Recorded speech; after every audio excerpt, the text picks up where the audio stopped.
Good morning, good afternoon, good evening, everyone. From wherever you are in the world to here where I am currently in South Korea, welcome to my medieval cooking party. I am the creative Contessa.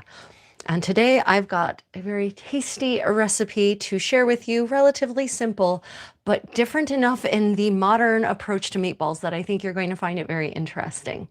So first off, as always, please let me know if you can actually hear me, for which I should actually make sure I can see the messages, sound check as it were. And second off, I'm just going to go ahead and finish getting dressed in my Franco-Burgundian Anglo curdle. Today's recipe is called pumpes, and it is a 15th century English recipe, which no doubt has a French origin, but it comes from a 15th century English cookbook. And so I thought today I would attire myself as an English cook. So I will be wearing my kirtle and my kerchief rather than my Florentine gamora. So yeah, I've been reading a lot of really interesting things lately, listening to some very interesting podcasts. And today's format is going to be, I'm going to read the original 15th century English recipe to you in the original 15th century English diction. And then we will go through it bit by bit and discuss various options. I'm actually working from a collection of recipes, redacted medieval recipes called the Book of Good Cookery, Boca of Goda Cookeria. But I don't always agree with their interpretations because their interpretations are generally aimed at more like being able to cook it in a modern, just being able to cook a recipe, which is fine. But for that, there are some modern techniques that are utilized that are actually not in the original, and that will create a different final product. So I'm very excited to share this recipe with you. It's one of my favorite recipes of all time. And one of the best parts about this recipe is that you can make it in large quantities and then put it in the freezer if you want, and then have it for your larder, and then have it for later for events. For instance, if you're going on a camping event, a camping living history weekend, then you can just break these bad boys out of the larder and they make fantastic finger food generally. So yeah. I really like this recipe. I also like it because it is accompanied in the recipe by an almond milk sauce. So we're going to be doing two things today. We're going to be making pompes, lamb meatballs with currants and spices, and we're going to be making the accompanying almond milk sauce, which means we're going to be making almond milk. And I am actually going to show you how to do it the medieval way, for part of it anyway, while the meat boils, because making almond milk the medieval way is laborious. But there are some ways to make it less so if you want to make it the medieval way.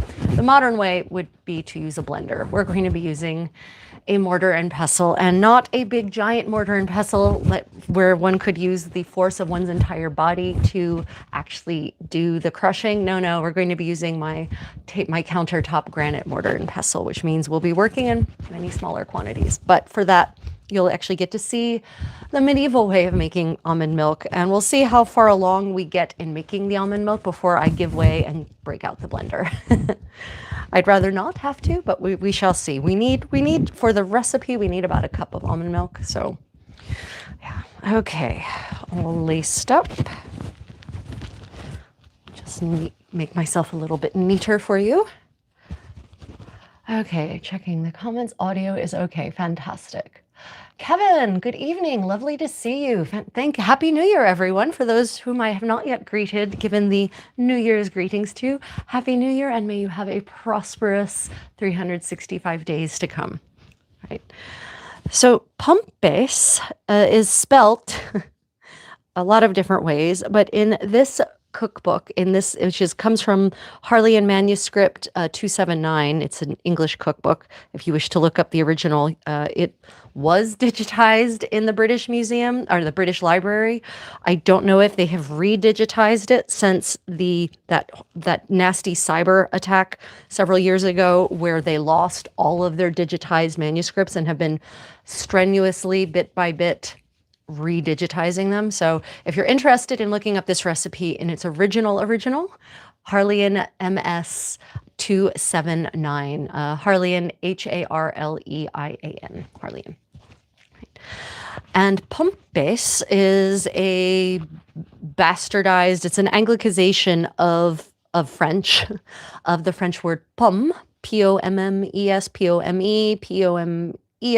There's again, as with most languages in the 15th century, there's a dozen potential spellings, but it basically just means, like the word pomme, like apple, pomme, right? It just means a fruit, a round fruit of any kind. And that's interesting because we're actually making little round meatballs. And so this could actually be perceived as a form of subtlety, right? Of taking meat and turning it into something that looks like fruit. That's a very common medieval concept. Okay, let me just check the chat. Oh, Marguerite, welcome. It's so lovely to have you back in the live stream. It's been a while. Year of the Korean calendar. We are not in the Korean New Year yet, so we're still in the Blue Dragon. The Lunar New Year is not until February 16th, I think I saw. Right, so in Korea, we are still in the year of the Blue Dragon. So we're not there yet. We're not to a new year, as it were. Oh, Tanya, thank you for joining us. I guess you popped over from the kitty live stream from watching Tommy sleep. Okay, so the general format, as some of you know, is that I will read the original recipe. We will then go over the ingredients that we're going to be using, and then we will go through the recipe step by step together, discussing possible options and possibly changing my mind on how I'm going to go about doing this. Yeah, but otherwise I actually re-examined the recipe with a completely clear and fresh perspective. And so I've already changed some of the ways in which I am going to make this recipe versus how I have made it in the past. Okay. So first off, let us do the reading. Okay, before I read the recipe, are there any initial questions? As we go through this process, I will of course be discussing the 15th century English methods of cookery that would have been used to prepare these ingredients. I will endeavor to use as many of those techniques as I can, given that I don't have a 15th century kitchen and I don't have all of my 15th century equipment here with me. And then when I make a substitution using a modern technique, I will of course inform you. Right. Okay, one last check in the live chat. Da, da, da, da, da. And also, I should just, for those who are not familiar, we sometimes have some lag. So you might send a message and it might show in the live stream and then I don't respond to it. It's because there's sometimes a lag on my end. Okay. Pompis. Take and taka and setha a gura gobbet of porka, and not tulena as tender as thou may. Then take him up and chop him as smaller as thou may. Then take cloves and masses and chop forth with all. Also chop forth with raisins of currants. Then take him and roll him as round as thou may, like to smaller pellets, 2 inches about. Then lay him on a dish by himself. Then make a good almond milk and lay it with flour of rice and let it boil well, but look that it be clean running. And at the dresser lay 5 pumpis in a dish, and there then pottage thereon. And if thou wilt, set on every pump a floss campi flour, and above straw on sugar enough, and masses, and serve him forth. And some men make the pellets of vela or beef, but porka is besta and fairest. Okay, that was my best attempt at 15th century English in what I would call the intellectual 15th century English accent, the newscaster accent, the town crier accent of the 15th century. Okay, any questions? Okay, so now I'm going to go through and give you a clean translation for those of you who aren't fluent in 15th century English. Pumpis. Take and boil a good piece of pork, not too lean, as tender as thou may. Then take them and chop them as small as thou may. Then take cloves and maces and chop it all together. Also, cut in raisins of currants. Then take them and roll them as round as thou may, like small pellets, about 2 inches around. Then lay them on a dish by themselves. Then make a good almond milk and bind it with rice flour and let it boil a while. But make sure that it runs cleanly, that it runs smoothly. At the side table, lay 5 pumpis in a dish and pour thy pottage upon it. And if you wish, set upon every pumpy a flos campi flower, which is a little red flower, which would be so beautiful if I had them. But I just love this detail about service, in addition to how to make the thing, how to actually beautifully serve it forth. And it gives us an idea that presentation was very important in the 15th century mind. Right. So put on every pumpy a flos campi flower, these cute little red flowers, and then strew sugar, just enough sugar and mace on top of it, and serve it forth. Now, some people make pellets of veal or beef, but pork is the best. Okay, so today we're using lamb. Why are we using lamb? Because obviously in this recipe it suggests it can be made with other meats. It suggests that veal or beef are the only other options possibly, but I've got some defrosted lamb that needs to be used. So we're going to be using lamb today, but it's a red meat basically, right? Which is different than pork, which is not a red meat. Pork has a natural sweetness to it, which lamb doesn't have so much of. So there will be definitely some differences between what kind of meat you choose to use here. But I'm thinking that probably it would be perfectly reasonable and certainly a very 15th century approach to this recipe to use whatever meat you have available to make this recipe. Okay, so let me just check the comments. Kind of sounds like German mixed with French spoken by the equivalent of a BBC newsreader. Yeah, that's 15th century English for you. So 15th century English is pronounced much more closely to what many people might recognize as Scots or as the Scottish accent, but that is actually indeed how English sounded in the 15th century. Yeah. There's big vowel shift in the 17th and 18th century, as far as I understand. So even Shakespeare would have been more like this in pronunciation than that beautiful British Empire accent that most Royal Shakespearean actors use now. Right, okay, so are there any questions about the basic translation of the recipe? So there's some things that you should note that are very different here. So it leads off with, take a good chunk of, in this case, lamb and boil it. So this is a piece of lamb, not ground lamb. So we start by boiling a piece of the meat and it cooks first. So the meatballs are not cooked in this case after everything is assembled. The meat is cooked first and then all the components are assembled and it's rolled into these little pumpies, these little balls. Right, these 2-inch balls. Okay, that's another interesting thing. in a world of medieval cookery in which numbers and measurements are very often eschewed and taken as read, they actually specify, thank God, that these should be about 2 inches around. I mean, I'm so excited that there is a measurement in this recipe. That should make you all excited, by the way. So 2-inch round pumpes, 2-inch round plum apples, or whatever round fruit you want to imagine. So then we should be asking ourselves, there's also no addition of egg, right? So there's no binder as such. So how is this actually going to hold itself together? So I'm going to be honest with you. This is the first time I've done this recipe with meat that was first cooked instead of raw ground meat that is then cooked together.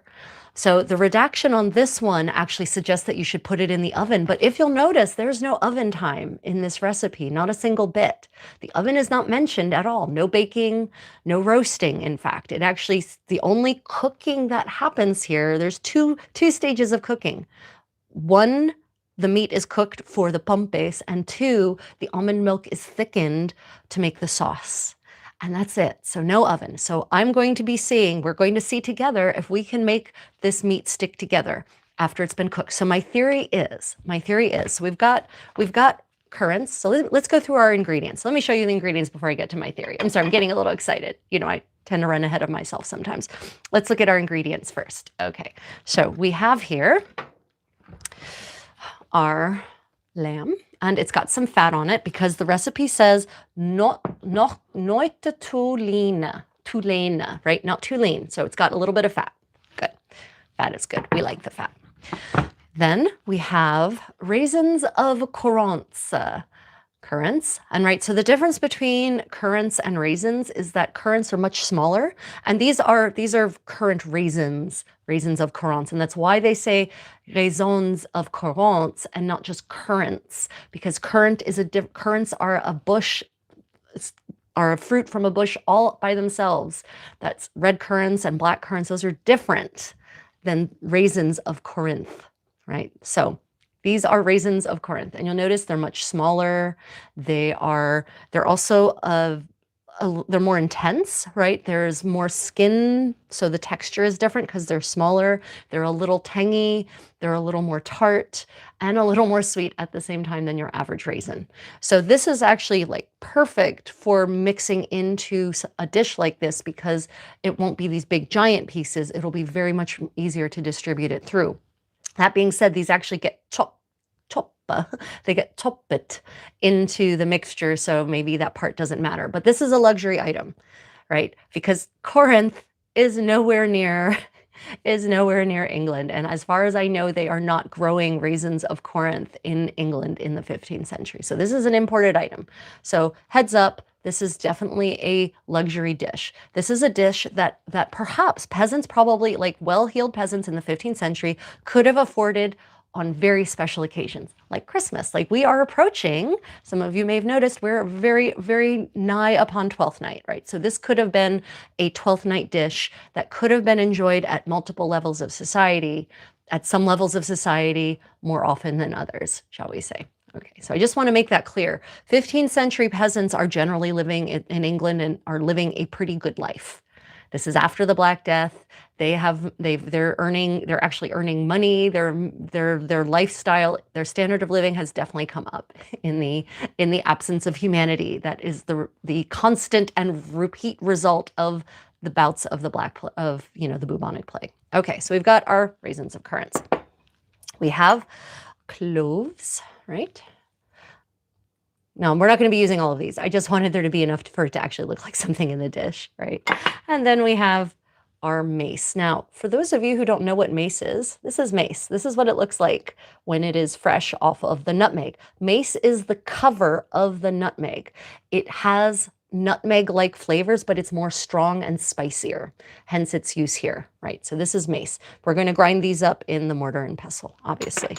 Now, you may have noticed that salt is never called for anywhere, but there's a lot of recipes that don't call for salt. That doesn't mean you don't add it. It could just be taken as read that you're supposed to just add salt to things or not. I personally will be adding some salt to this. So here we have some sea salt. Okay. Right. So then we also have our almonds. Now these almonds, I'm going to tell you, I prepared these almonds last night and something very interesting happened to these almonds. I wasn't expecting it because they were only in water for about 10 hours, right? So these almonds have been soaked overnight and then boiled just enough to loosen their skins. And we're going to go through the process of removing the skins. But what's interesting is they sprouted. In those 10 hours, they actually sprouted. You can see the little nubbin there, maybe on the tip, the very tip here. That little nub is a sprout. And I can actually separate it out and show it to you, right? It actually breaks out because it's a sprout. And medieval recipes for almond milk, almost all of them that have any kind of detail, instruct you to soak the almonds first. Right, to soak them overnight and sometimes for several days. And so this would naturally lead to sprouting. Almonds probably would have been fresher than the ones we have now. They probably wouldn't have had them around for years and years the way we sometimes have nuts in our larders for years and years, right?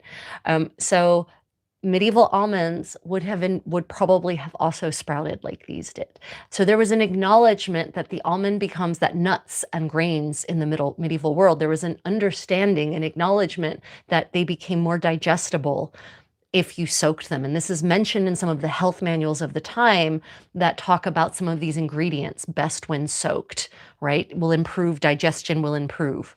So I think it's not, it's a happy accident, but I think it's what the medieval recipes intended to happen. Because what happens when you sprout a nut or a seed or grain is that the a lot of the micronutrients that are actually phytonutrients and therefore not absorbable, not only unabsorbable by your body, but these phytonutrients will actually go through your digestive tract and on the outside, on the outflow, will bind with micronutrients like calcium, like iron, and will actually take them with the fecal matter on the way out so that it fertilizes the seed.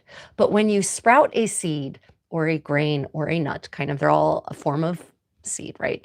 When you sprout them, that actually starts the process of growing the plant. And so it transitions the phytonutrients into micronutrients that are absorbable by your body. And it breaks down the phytonutrients and makes it so that they no longer function to remove nutrients from you.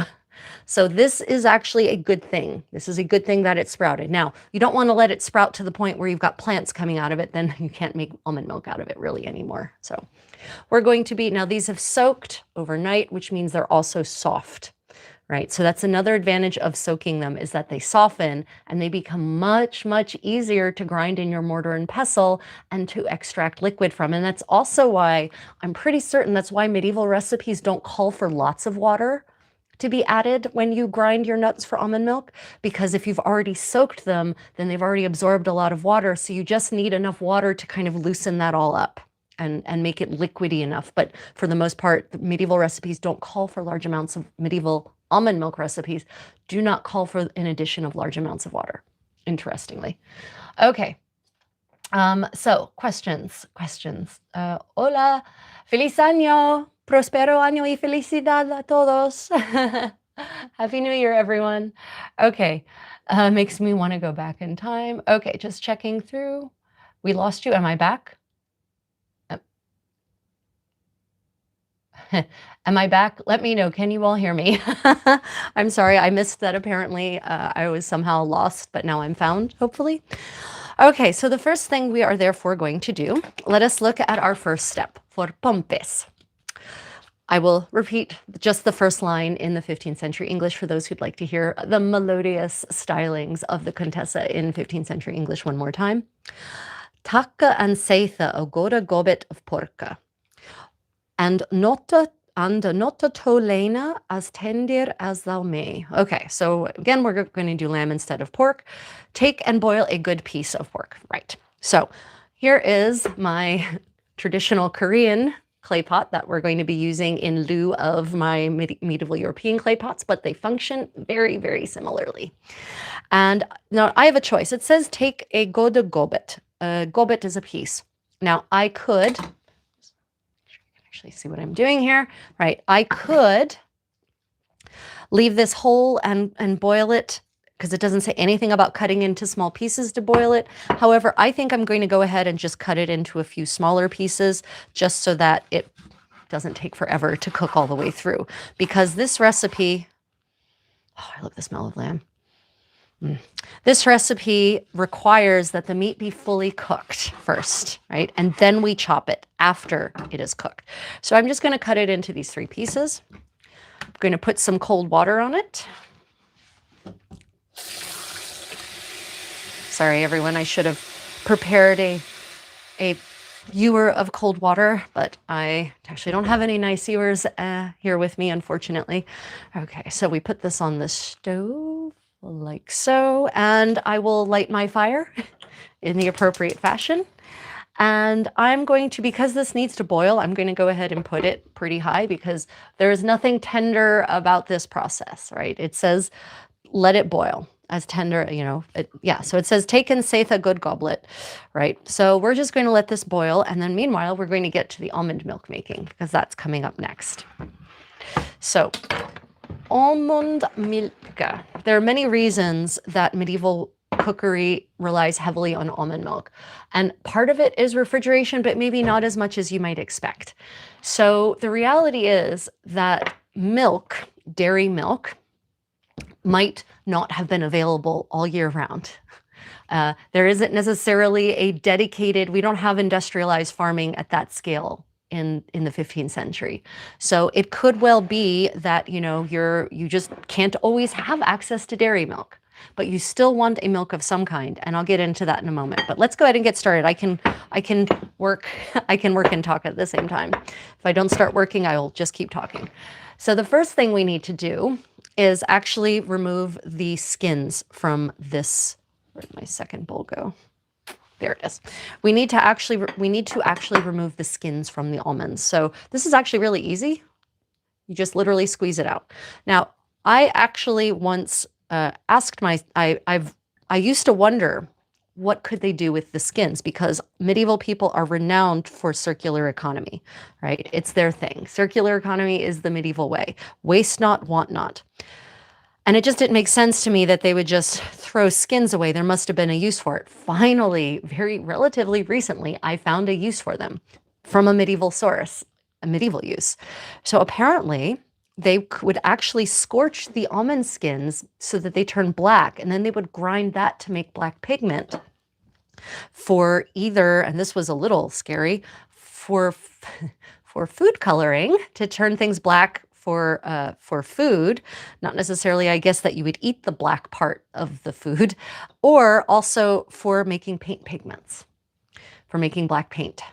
So lamp black is one option, but apparently scorched almond skins are another, and I'm pretty certain it was in Cennino Cennini's Handbook of the Artisan that mentions the almond skins, but I think it was, but don't hold me to that. Anyway, so now I have to decide, do I want to start storing up almond skins and scorch them and grind them to make a black powder that I can then use as a food coloring or pigment?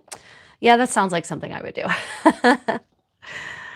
You know, it's fascinating once you really start delving into pre-modern, well, living material culture to realize just how much unnecessary waste we create now because we've moved to synthetic alternatives, which means that we are now focusing only on the primary use of a foodstuff, for instance, rather than its holistic use in the entire economy.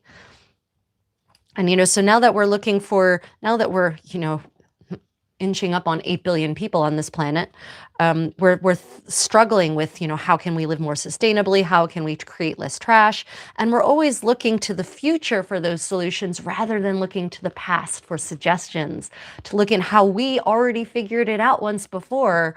We forgot about it because of the luxury and ease of industrialization, but we should be looking back to the past again. There's, you know, history isn't just about avoiding mistakes. History can be about lessons learned that are positive that we can apply, technologies that we've forgotten about, techniques that we've forgotten about that still have a place in our society, in our world. So, yeah, that's another valuable part of studying history that is monetizable, in fact, that can be commodified, that can be turned into something that could be sold, but also that could improve society. So yeah, that's soapbox off. So with these almonds, one of the reasons you want to remove the almond skins is because the skins are a little bitter. They also they're not going to break down very well in the almond milk or at all. And so they will also inhibit the grinding. Like the skins are they're good at what they do. They protect the nut. So they're very resilient, and it's going to make it harder for you to grind if you're using an actual mortar and pestle. Obviously, blenders don't care. Blender blades will cut through your bone and turn it into a puree, let alone almond skin. But if you're actually using a mortar and pestle, the skins just really get in your way pretty badly. So that's why we have to go ahead and remove these. But happily, it's actually not very hard. You just squeeze them and they pop out. Well, that one's probably going to be a kitty toy. And they pop out. Aim at the bowl. I was trying to do it so you could see it. But you just squeeze them between their fingers and they eject from the skins. It's a little bit, can also be a sort of relaxing activity, you know, one of those live ASMR experiences, maybe if you're working by yourself in a peaceful room. So after we get these babies skinned, we will be putting them in the mortar, and I will then proceed to grind them with just a little bit of water. Now, a lot of almond milk recipes call for Rose water, I sadly do not have any at the moment, but not all of them do. But I just want you to be aware that now we use vanilla flavoring in everything. The medieval equivalent of vanilla was rose. Generally, rose water was the flavor enhancer of choice. So if you want to make your almond milk, give it an extra dimension beyond just almond, then rose water is your baby. Yeah. Oh, thank you. Sorry, it's so bright. I can't see. Let me see. Oh, Susan, thank you so much. I really appreciate that. Okay, so let me just scroll back through the comments. Oh goodness. Okay. Let me scroll back. So if I soak almonds and they start to sprout, they'll be healthier. I didn't lose you. Nope. You are correct. That is absolutely correct. If you soak any nuts and they start to sprout, oops, they will be healthier. They will be more nutritious, and they will also not take the nutrients from your body on the out side, on the exhaust side of things, right? Yeah, absolutely. Any seeds, any nuts, all of them. That's why some of you may have been wondering if you've ever seen sprouted flour, for instance, or sprouted nuts or sprouted seeds being advertised, and why they're more expensive. They're more expensive because it's an extra processing stage. And two, they're actually much better for you.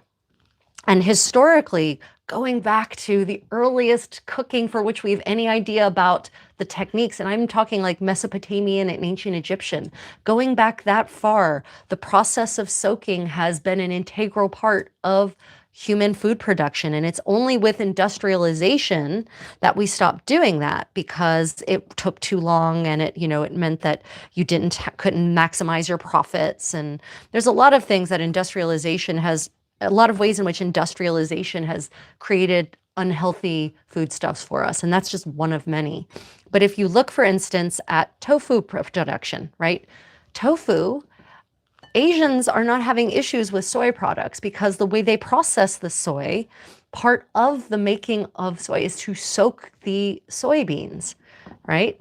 So that's just part of it. And then fermenting is the next level that makes it even more bioavailability is the word you're looking for. Makes it even more bioavailable.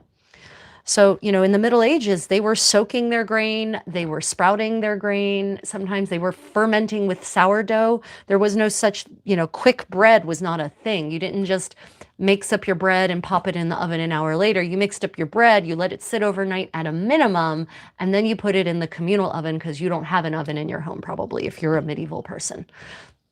That's another big difference in that some people fail to consider when they're looking at these recipes, is the difference in available equipment, right? So in the 15th century, the average home did not have an oven in the home. Most homes did not have ovens in their homes. And that's true across medieval Europe, by the way. That's not just England. Even a lot of castles didn't necessarily have an oven. They didn't have an oven in the kitchen, usually. Often the ovens were out in the courtyard, if there was an oven. And, very often people took advantage of communal ovens. Town communities, municipalities would actually have communal ovens. I keep putting the almonds in the wrong bowl. They would often have communal ovens that's what a baker was. The baker operated an oven, a commercial oven that you could pay to use. So you would actually pay the baker to bake your bread or your pies or whatever it is that needed baking for you, which means that most of these recipes for dishes that we might now bake weren't baked the way we think of them. They weren't necessarily baked in an oven. Now, the way you could get away with baking and not having an oven is by having one of these clay pots, right? One of these clay pots with a lid. And we know that they had clay baking dishes with lids because they're mentioned in Italian recipes especially. And they refer to their lids, and they refer to putting them in the coals and then putting coals on top as well, which basically renders this clay pot into its own little oven, right? And there was also something called a tester that you could just put on top of basically any dish and then cover it with coals, and it becomes the oven. So, rather than thinking of baking as being something that always happens in a giant oven, when you think about medieval cuisine, you should more often think about baking happening in something more like a Dutch oven, right? That the concept of a Dutch oven dates back to at least ancient Rome, and I'm pretty certain ancient Mesopotamia as well.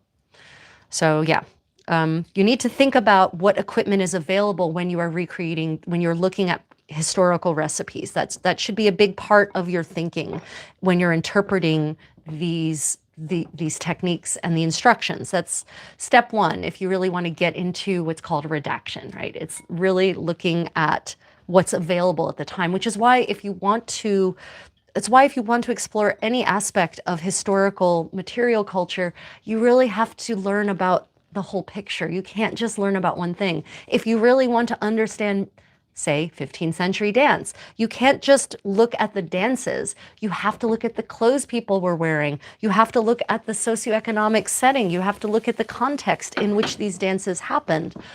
Otherwise, you're not going to really understand how the dances should even move.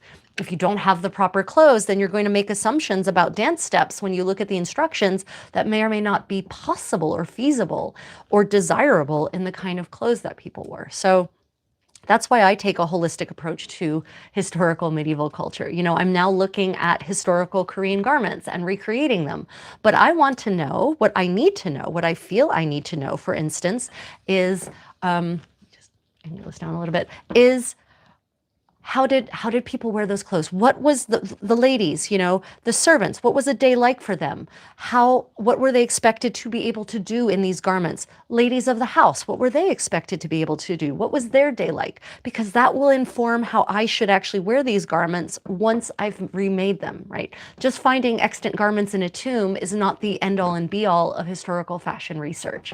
I need to know more about their daily lives. I need to know about their daily lives at all. I need to know what kind of foods they ate, right? But also reconstructing food and food service, say in the Joseon dynasty, I will need to know the clothing they wore so that I know what's feasible in terms of what can you reasonably and neatly eat, like in those garments. There's some modern Korean dishes that would be a disaster in, say, 16th century Korean clothing. It would be a mess. Literally, you just have stains all over your garments, and that would be the end of it. Oh yeah, you can see some of the sprouts. Look at that sprout. Hopefully I can get the camera to focus on it. Yeah, look at that. Yeah, and this was like 10 hours of soaking, and it's not particularly warm here because it's freezing cold outside. So it's not the warmest it's ever been in my apartment. It's just, I think these almonds were desperate to sprout. They were desperate to achieve their genetic destiny of being a new almond tree. Okay, sorry, let me go and check the, so everyone, just so you know, when I get on a tangent, I wait until I reach the end of the tangent and then I check the live chat. So if I have missed a question, I apologize. Sometimes the live chat moves really quickly. Just pop the question in the chat again and I will try to see it. Okay. Is that a bottomless bowl of almonds? Yeah, kind of. I soaked a bunch because I wanted to make certain that I had enough. I'm probably not going to be turning all of this into almonds. Oh, darn it. Well, I'll find them. There they are. I'm not going to turn all of this into almond milk probably. But that's okay because remember, our meat needs to boil through anyway. Okay, so here we go. Bowl of almonds. Next step is grinding in the mortar and pestle. So we're going to obviously, I'm going to have to do this in batches, and that's okay. So I'm just going to put some almonds in there, not too many because you want room to move and you want room to manipulate things around. So that's kind of the ratio, the ideal ratio in my mind for what I'm working with here.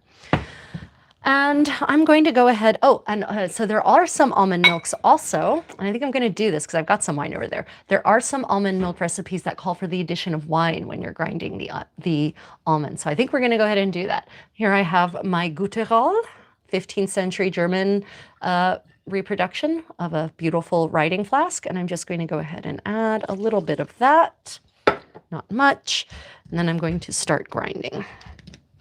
So I start by gently, roll up my sleeves a little bit too, actually.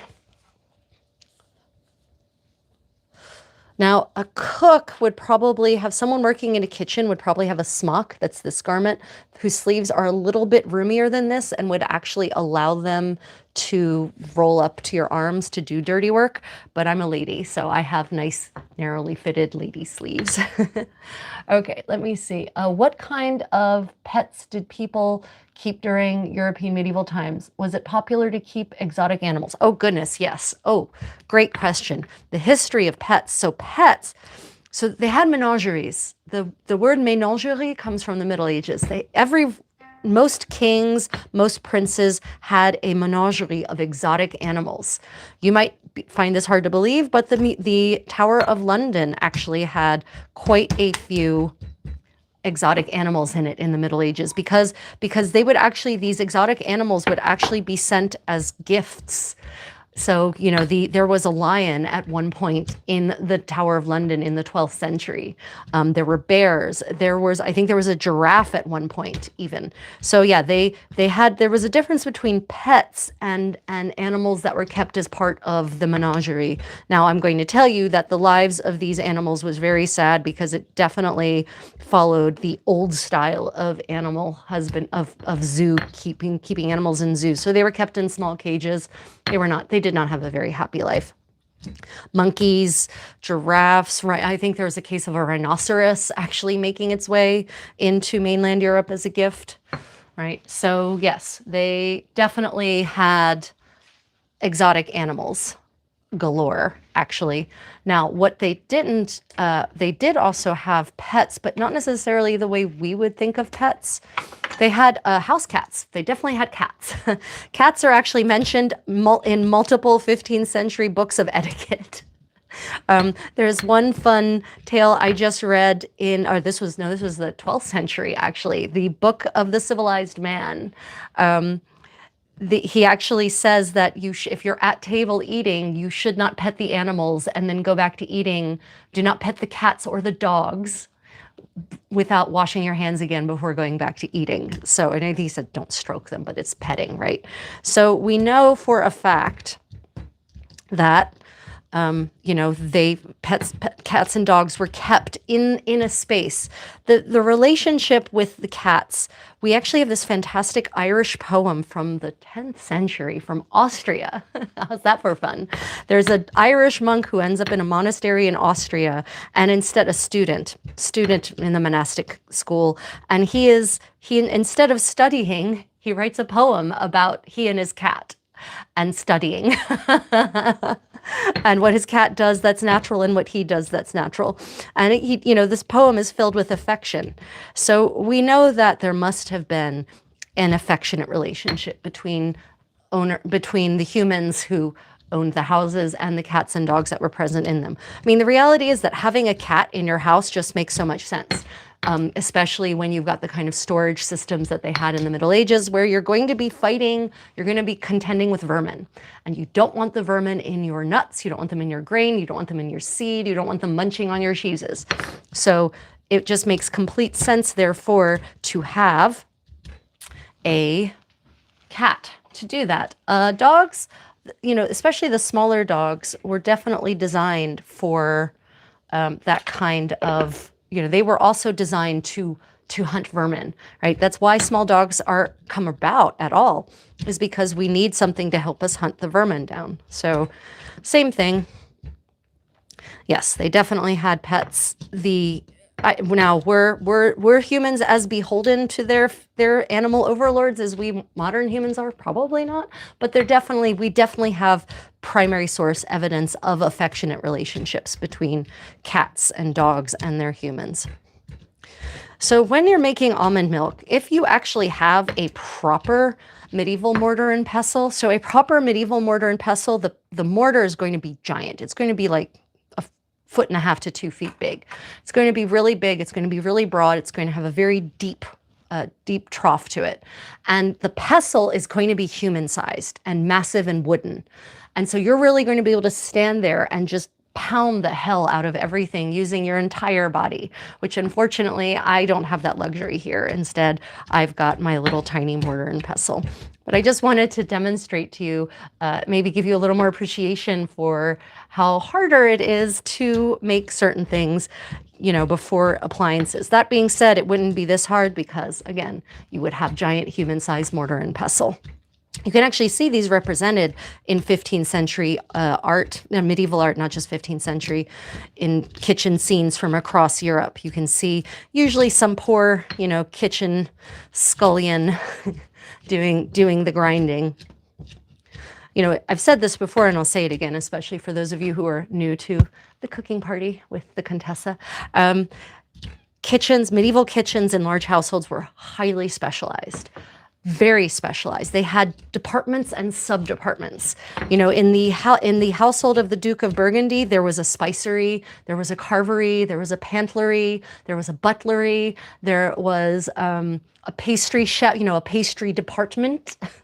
So everyone cooks in these households by the 15th century were highly specialized. Now, granted, a good cook, a good head cook, will understand all of the procedures. Like, they're not going to just understand one part of the cooking process. But in terms of actual production, the people doing the actual work, it was you would focus on your specialty, your skill set, and that's what you would work on. Now, what I haven't looked into and might be interesting to find out is how much mobility there was between departments. Like, could you do a lateral move from the spicery to the pantlery? Could you, or from the spicery to the pastry department? I don't know. That's actually an interesting thought I just now had.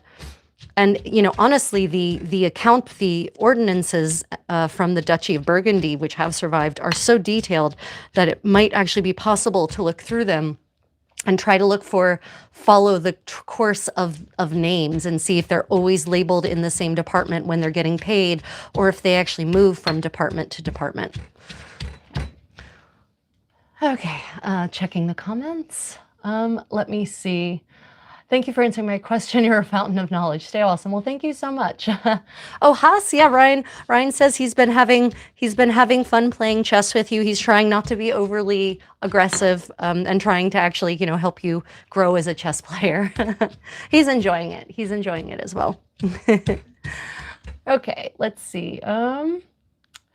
Danny says, hi, I'm from California. Where are you from? I am originally from Delaware. However, I have not lived in Delaware since I was 22, so it's been a bunch of years. I am currently in kind of a long-term vacation situation in South Korea, so I'm cooking here in Daegu, South Korea. Yes, that's right. There are places that are not Seoul in Korea. But I lived for 12 years in Germany. I have lived on and off in Korea and vacationed on and off for longer protracted periods here in Korea for a long time. So the question, where are you from, is always a complicated one. So as you can see, gosh, I'll tell you, the wine smells real nice. Because as I'm grinding the almonds like this, as I'm, basically blasting them with the pestle, it's kind of causing little micro sprays of wine to splash up to atomize and splash up into the air, and it smells really nice. Especially combined with the smell of the lamb. Now, for those who don't know, you can tell when meat is cooked basically by, if it's cooked all the way through, by inserting a blade into it. And if the juices run clear when you withdraw the blade, the sharp object, then it's cooked. If the juices don't run clear, it's not cooked all the way through. And this one, I just pulled it out and there's still pink and red coming out of it. So just gonna put that in there and let it keep going. Let it bubble along. A lot of medieval recipes across Europe and across the Middle Ages, when they call for meat, they frequently call for parboiling first, no matter what, because they might not have understood germ theory, but they understood things that eventually led to the understanding of germ theory. So for instance, they understood that by boiling meat, parboiling it, that you had better digestive and health outcomes than if you didn't. Because of course, if your meat isn't necessarily, if it hasn't been stored in refrigeration, bacteria can develop, even if it's fresh. That can happen. So by boiling it, you get rid of the outer layer of bacteria. Same thing for vegetables. Nearly all, in most medieval recipes that call for vegetables, boiling is called for. And that's because of night soil, because one of the primary fertilizers of medieval agriculture was human night soil. not just animal night soil. And that comes with a whole host of bacterial issues. E. coli, yes, baby. So yeah, they certainly didn't understand about E. coli, but they understood cause and effect.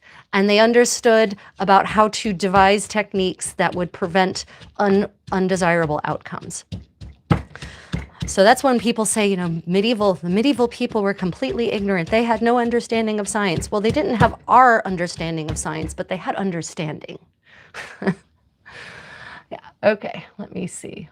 Question, how did they have lice? Or how did they, so yes, medieval people absolutely had lice. From Asia, from Eastern Asia to Western Europe. Everyone had lice. So they actually had combs, and some of you may have seen my the reproduction replica medieval comb that I use when I do a getting dressed live stream, right? Has very fine, like they look very similar to modern lice combs, right? It has very broad tines on one side, very fine tines on the other. Yeah, so that is one of the ways that they dealt with lice. You would comb your hair with a very fine comb, and it would comb the lice out. There were also different, just like we have unguents and topical applications now that you can put to help eliminate the lice, they had similar things. They had spice powders that were supposed to repel the lice. They had oils that were supposed to eliminate the lice. Right. But the reality is that lice was probably just kind of part of your existence in the pre 20th century world, not just medieval. Let's not delude ourselves into thinking that the Victorian era was any great time of civilization. It was not. They like to think they were, but it wasn't as great as they want us to believe it was. And by they, I mean the Victorians. They were some of their own best propagandists, honestly.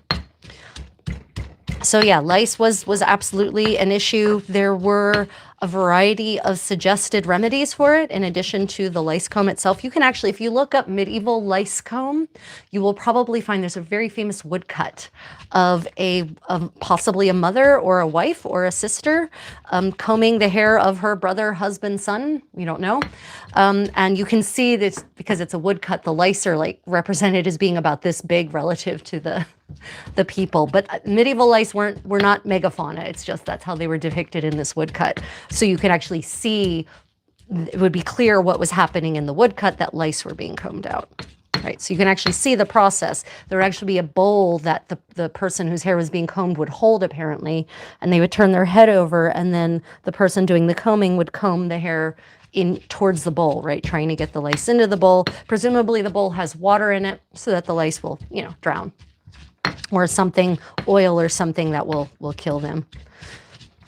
Yeah. So yeah, definitely medieval people had lice.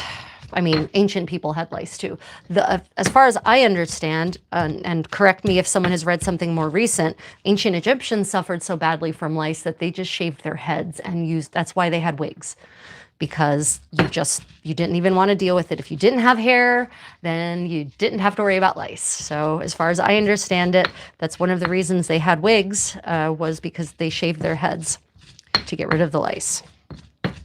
Now that learning is, you know, years and years old, so maybe there is a new theory out there, but let me see. I know the Victorian era was bad about bathroom. They smelled a lot. Yeah, the Victorian era was just a mess all around with the industrialization, and you know, the London fog dates to the Victorian era, that nasty combination of the factory fumes and the coal burning in the stoves to, you know, for heating, and the little ice age, which was just sort of came to an end actually in about the mid-19th century, right? So the combination of moisture and pollution, air pollution, just created that toxic London fog. Also, cholera was not a medieval problem, in case you're wondering. Generally, cholera was not a medieval issue. Sometimes they would get cholera in war camps, but that wasn't in the cities and the towns. But it was a big issue in the 18th and 19th century in Europe. Let me see. Okay, scrolling back. Oh, thank you, Benny. Really appreciate you. Welcome to my cooking party. So I'm just working on, let me see if I can show you. I am just working on, trying to make sure it's in camera. Yeah, I am just working on almond milk, and I am very painstakingly crushing. Should use my left hand too. I always try to use left and right hand so that I'm, even though I'm right-handed, right hand dominant, so that I can make sure that my left arm has muscles also, and that my left hand is not a completely useless appendage, right? So let me show you where we are so far. Yep. And let me check on the lamb that's boiling over here. Oh, that's starting. So the other way you can tell that meat is cooked through is if it no longer resists when you insert a knife into it, red meat specifically, so lamb and beef, right? If it resists when you insert a knife into it, it's definitely not cooked yet. But if your knife just kind of goes into it, then it's cooked. So this is getting closer. Yeah, this is getting closer.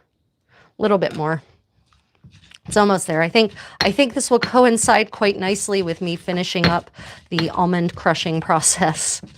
And then we can move on to the next step of our pompes, which will be to basically chop the lamb so small that it is more or less shredded. Because it says chop them small as thou may. So I'm going to take this exactly as it says, that it should be very, very finely chopped to the point of maybe even being shredded.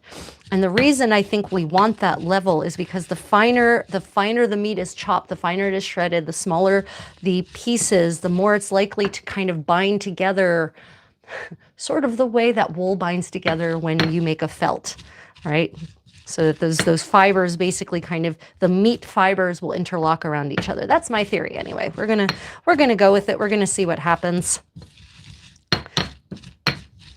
And also, for those just joining, welcome to my medieval cooking party. I am the Contessa, and today we're exploring a 15th century English recipe from Harleian Manuscript 279. This is an English 15th century English recipe collection, one of a few that have survived from England in the 15th century.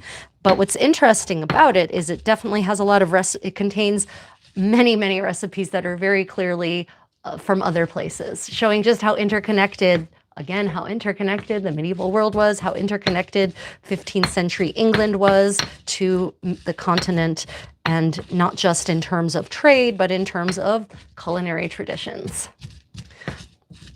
And just like in later, more recent times, French cuisine in the 15th century was considered the superior cuisine to the native English cuisine, based on the cookbooks. This is not my judgment. This is based on the fact that all of these French recipes feature very prominently in these cookbooks that were aimed at upper members of the aristocracy and in the courts, right? And if you really think about it, a lot of these recipes are in fact very sophisticated. The recipe themselves, the concoction is very sophisticated. The recipes themselves make everything seem so simple because they leave every single step out almost, give you like more of an outline of a recipe rather than a recipe itself. Yeah. Okay, let me see. Can you tell me more about the poison green paint? Oh, arsenic. Yeah, verdigris.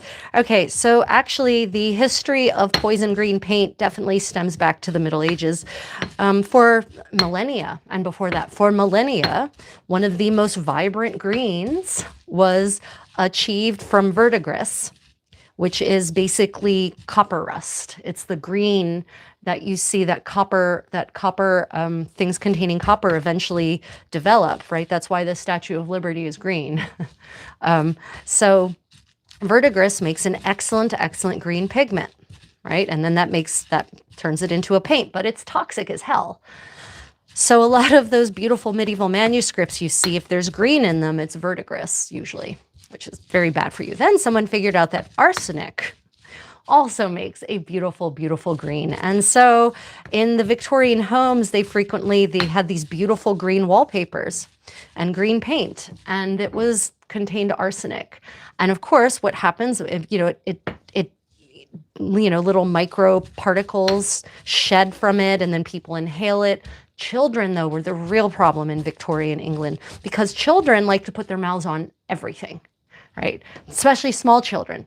They experience their experience of the world is mostly an oral one. And unfortunately, that means they were licking the arsenic-containing wallpaper, right? So, there's a great series out there called Hidden Killers of the Such and Such Home. And I think the earliest one is Tudor Home, unfortunately. In a lot of, the BBC seems to think that English history basically, there's a brief spate of English history in like 1066, and then there's no more English history until the Tudors. If you if you watch the documentaries and the trend, especially when it comes to culture, when it comes to cultural topics, it basically feels like English culture doesn't start until the Tudors. And so there's no point in discussing anything that came before on a cultural history level, which is a little frustrating. However, Hidden Killers of the Such and Such Home, it's a fantastic documentary series. I'm pretty certain it's on YouTube. Very well done, very, very well researched, very well presented.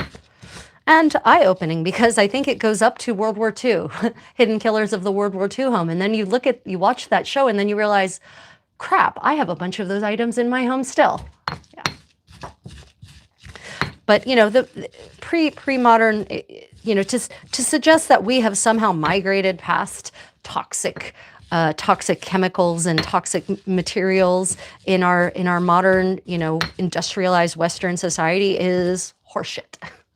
We just have different ones now that we have decided for the nonce are superior to lead and arsenic. But what we're finding out, and often it gets hidden, is that a lot of these materials are just as carcinogenic or just as toxic, just in different ways.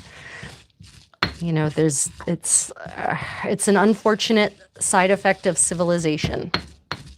Okay, let me check my lamb. That's still a little stiff there, but getting less stiff. That's getting less stiff. And that one's just damn well tender. I might just pull that one out, actually. Let me grab another bowl. So the thing to remember, so here's our first chunk of lamb. Oh, it smells so good. Important thing to remember about cooking any kind of meat. When the meat is fresh if it's fresh out of the pot or fresh out of the oven, do not cut it immediately. I know you said you're looking at me saying, but you stuck a knife in it. Yes, but that was for testing purposes, right? Do not cut it immediately, because if you cut it immediately, the meat is still hot. The juices inside are still in a state of excitement. And if you cut it immediately, all of those juices will just flow out freely. So you will have dry meat. So you always want to let your meat rest for at least 15 minutes. Honestly, longer is better. Let your meat rest before you cut it, before you carve it. If you've ever carved a turkey fresh out of the oven and watched as all the juice literally just fled from it, that's why. The juices were still too hot. They were still in a state of excitement, and they hadn't redistributed back into the muscle tissue yet. So very important cooking tip in any era. When your meat is fresh from the pot or fresh from the oven, let it rest at least 15 minutes. And especially if it's dry, cover it, because it will also desiccate on the top as part of the cooling process, she says, as she noted that this is not covered. So you definitely want to make certain that you let it rest and you cover it. Now, don't put foil right on your food. Foil is not good. Aluminum is not good for you to eat. And the aluminum foil will depending especially on the kind of food, it will absolutely transfer aluminum onto your food. So if you're going to use aluminum, then you need to tent so that the aluminum is not touching the food directly. But I don't know why we have to use aluminum foil. I just take another dish and cover it, and then it's fine, right? No aluminum, no toxic substances. Okay, if your dish is glazed in lead, then you're screwed. But don't use lead glazed dishes. I think that's pretty easy. That's a good one. Don't use lead glazed dishes and you'll be fine. But I don't use plastic wrap. I don't use foil generally. I very rarely use aluminum foil. And I've found that I don't need either of those things to successfully cook any kind of cuisine from any era. So yeah, instead of wasting materials like aluminum foil, I absolutely just use another dish and it works really well. Okay, so here we have this. So you can see how nice and mushy that's getting, right? And a lot of the recipes, the medieval recipes for almond milk, and there are dozens upon dozens upon dozens, almost all of them talk about adding a little bit of water specifically to prevent the oil from flowing. Because what you don't want to do is that you don't want to make almond butter like we would understand almond butter. You want the fat to stay emulsified in the mixture. You don't want the fat to separate out.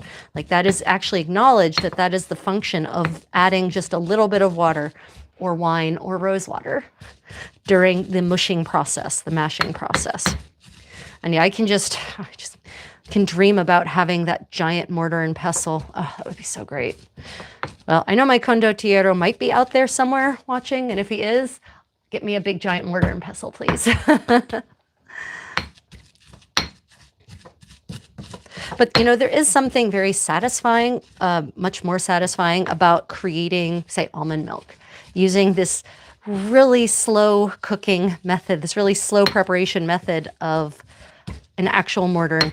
You're much more, I feel much more in touch with the food stuff, with my ingredients, with the thing I'm making. And then the final dish I make, I have the pride and knowledge that I have invested myself into preparing it. It's a different level of appreciation for food too, for the food you prepare, I have found. Okay, let me see. Cooking, if you put lemon or baking powder or something cupcake, it explodes. Oh yeah, yes, yeah, baking. Well, a good way to get an extra rise from your baking powder or baking soda is to add an acid at the very end, and you'll get extra lift. 100%. The Tudors were Welsh in origin, so it's easy to frame them as properly English. Yeah, right. Yeah, instead of all the other royalty who were, like Norwegian or Danish or French or Norman or whatever. Yeah, I know. It still frustrates me that in almost all of the documentaries that the BBC makes, they'll sometimes flirt briefly with Roman Britain. And especially Boudica, or they'll talk about the Norman invasion, the conquest. But then otherwise, everything, basically starts with the Tudors. There's no hidden killers of the 14th century home, for instance. So, yeah, that's me whinging. That's me whinging. Whereas, for me, Tudors are, the Tudor dynasty is mostly not medieval anymore. Henry Tudor implements a lot of laws that basically bring the medieval world to an end in England. Right? When he bans private armies, for instance, banning private armies is a big step towards moving out from the medieval world into the modern world, in my opinion. And then with, the Reformation for me is really the breaking point with the history that precedes it. It's sometimes hard to draw lines. Well, this is when the Middle Ages ends and this is when the Renaissance begins. Well, it's not so much that the Renaissance begins with the Reformation, because honestly, the Reformation was a horror show for women especially. It was it was a degradation for women and their status in society. It was a degradation for social status. It moralized poverty. So the Reformation overall was just bad, in my opinion. But that is definitely a dividing line between the medieval world and the modern one, for certain. I mean, first off, the church no longer having universal political power in Europe. That's a big change. But also, all these different churches springing up, and then definitely having different ideas about how the world should be organized than more medievally based ones. So for me, it's the Reformation is really where the Middle Ages ends and the modern world starts to exist. Gets its start, I think. Yeah. But on the other hand, I will also admit that, you can't necessarily say at, December 31st, 1540 was the last day of the Middle Ages. It doesn't quite work that way either. For instance, I would make a good argument that, I've said this before, I'll say it again, Catherine of Aragon was the last medieval queen of England anyway. And that, Anne Boleyn was the first so-called modern queen of the modern era. And I know many of you are saying, really, beheading your queens is a modern thing? Well, the modern era doesn't just mean now. The modern era is a much broader period than that. Yeah, okay, so check our meat one more time.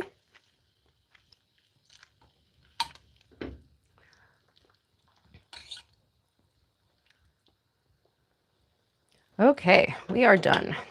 So I'm going to go ahead and pull these out of the boiling water, and I'm going to put them in this bowl to just let them rest. And I'm pretty certain that I am going to I'm going to save that. That broth smells really nice. I'm going to do something with that broth.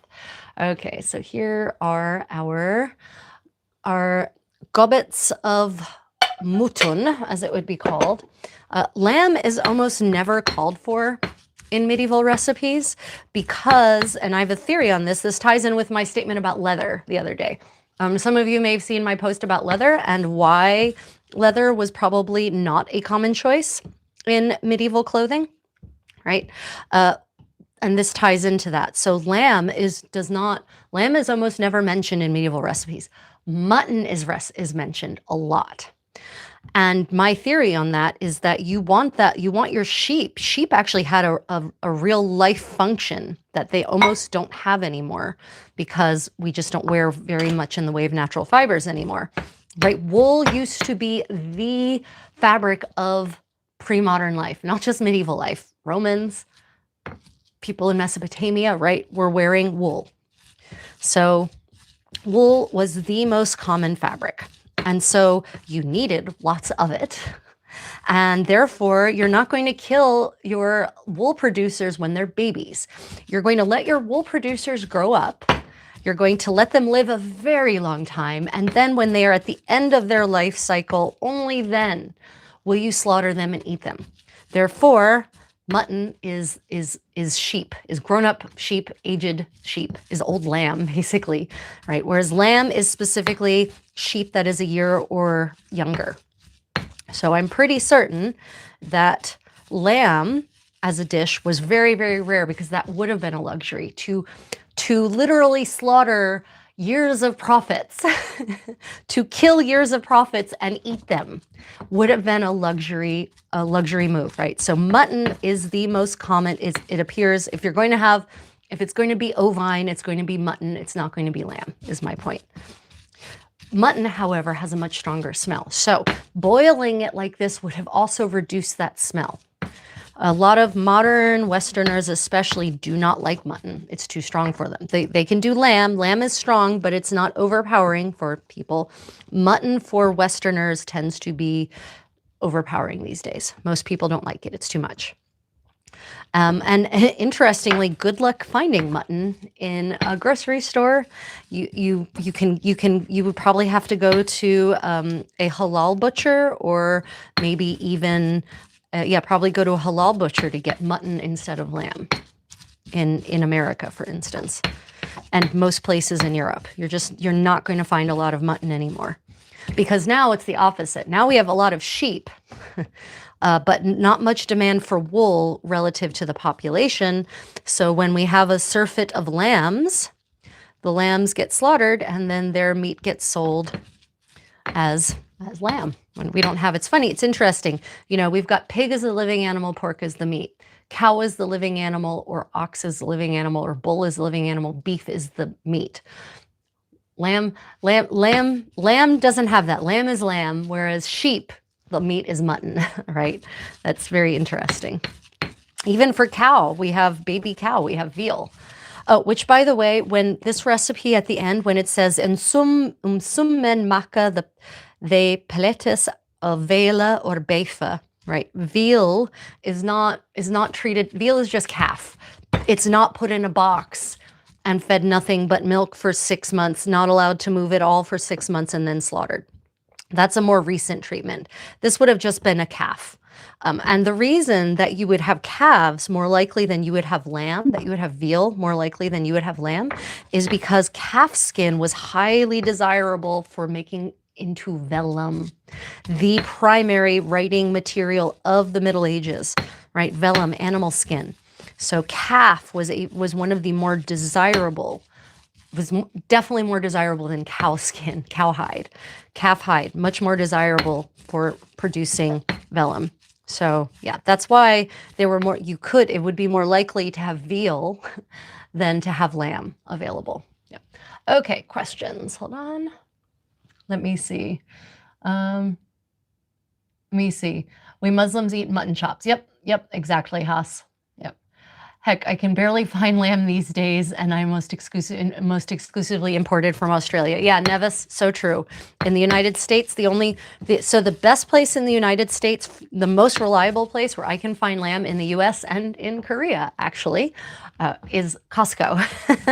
Costco is the best place. You can nearly always get boneless leg of lamb, which is what this was from Costco. Or you can sometimes get boneless leg of lamb and lamb chops sometimes. So yeah, Costco is the place. It's also the most affordable lamb that I've ever found in the US. Okay, so here's what we're looking at now. That lovely almond mash. So I am now just going to check my lamb. Oh, it smells so nice. Okay, I'm just going to cover that back up. So a lot of almond milk recipes, they call for it to be strained after you've added the liquid to it, after you've mashed it and added the liquid to it, and then calls for it to be strained. And I forgot to pull out my cheesecloth, my straining cloth. Okay, so here I have a cheesecloth. This is a proper cheesecloth. Excuse me.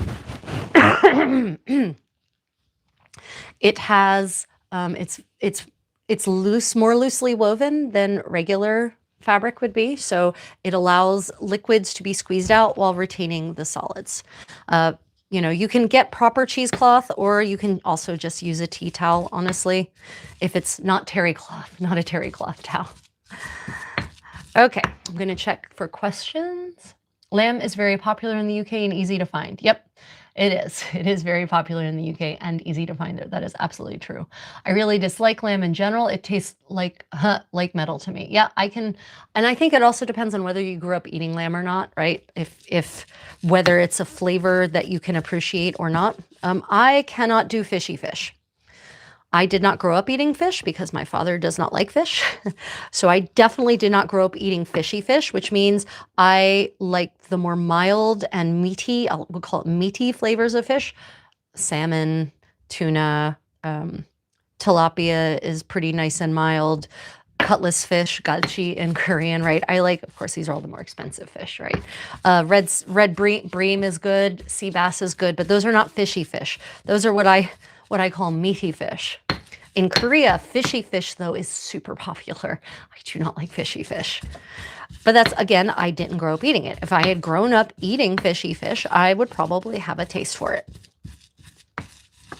Yep. Okay, let's see. Yeah, exactly. Sheep were just too valuable, right? They were just way too valuable to just slaughter as a lamb. Okay, if the chat's been moving quickly. If you asked a question and I didn't answer it, please pop it in and I will go ahead and try to track it. Yeah. I did grow up eating it, but I hate it still. Fish is, however, my favorite. All fish and every fish. Very interesting. Yep. I did not grow up eating lamb either and love it. I did not grow up eating fish and only like the non-fishy fish. So yeah, sometimes there's no accounting for it. Sometimes taste is just taste. Okay, so now I'm going to add a little more wine to this because it is going to be made into a sauce. And interestingly, the medieval recipes also acknowledge that, I'm going to see if I can really get this process. The medieval recipes also acknowledge that you should add the water bit by bit. Right, and that is definitely part of the process especially when you're working with a mortar and pestle and not a blender. Right, so now that I have this nice mash, I can really work the mortar with my pestle. Can get more of a grinding motion going. Again, this would all be so much easier if I had the giant medieval mortar and pestle. This would probably take, really, honestly, it would probably take just a few minutes with the what I would call the industrial size human mortar and pestle. Because, even though we talk about the Industrial Revolution, the reality is that there have been multiple industrial revolutions that predate the 18th century. The Middle Ages has a couple of periods of profound industrializing innovation, the development of water mills, the development of water mills to drive not just grain production, but to drive hammer mills, to drive sawmills, for instance, the introduction of conveyor belt like production. That's not the word I'm looking for, but basically, everyone says, oh, Henry Ford, what a genius. He's the one who introduced the idea of, conveyor belt specialization for factories. No, he is not. He is not.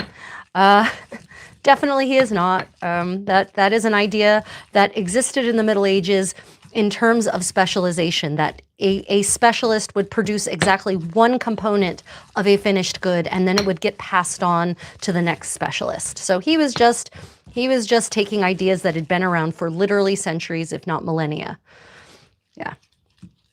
But yeah, the Middle Ages actually had quite a few innovations in terms of technology, not just technique, that really accelerated production of goods. I mean, by the 15th century, you have mass production of plate armor, what we would call plate armor, harness, that's they called it, thanks to these water mills that drove hammers and made the production of steel much faster.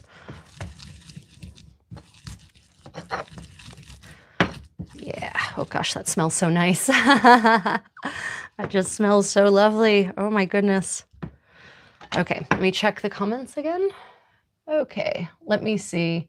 When did sugar arrive in Britain? Okay, so sugar has actually been around in some capacity since the first millennium, even in the United Kingdom. Not in large quantities, though. So yeah, it was an import. It was a luxury good. Even the Romans had, I think even the Romans did, although don't hold me to that. I'm less familiar with when sugar reached ancient Rome than medieval parts of Europe. But it's still a luxury good because it's not being produced. It's mostly produced in South Asia, and then it's imported. And then they start growing sugar in the Eastern Roman Empire by about the first millennium. And say Cyprus, for example, has some sugar production happening. But it's still a luxury good, especially up in the UK, because, production of sugar is a very laborious process when you don't have machines to do it for you.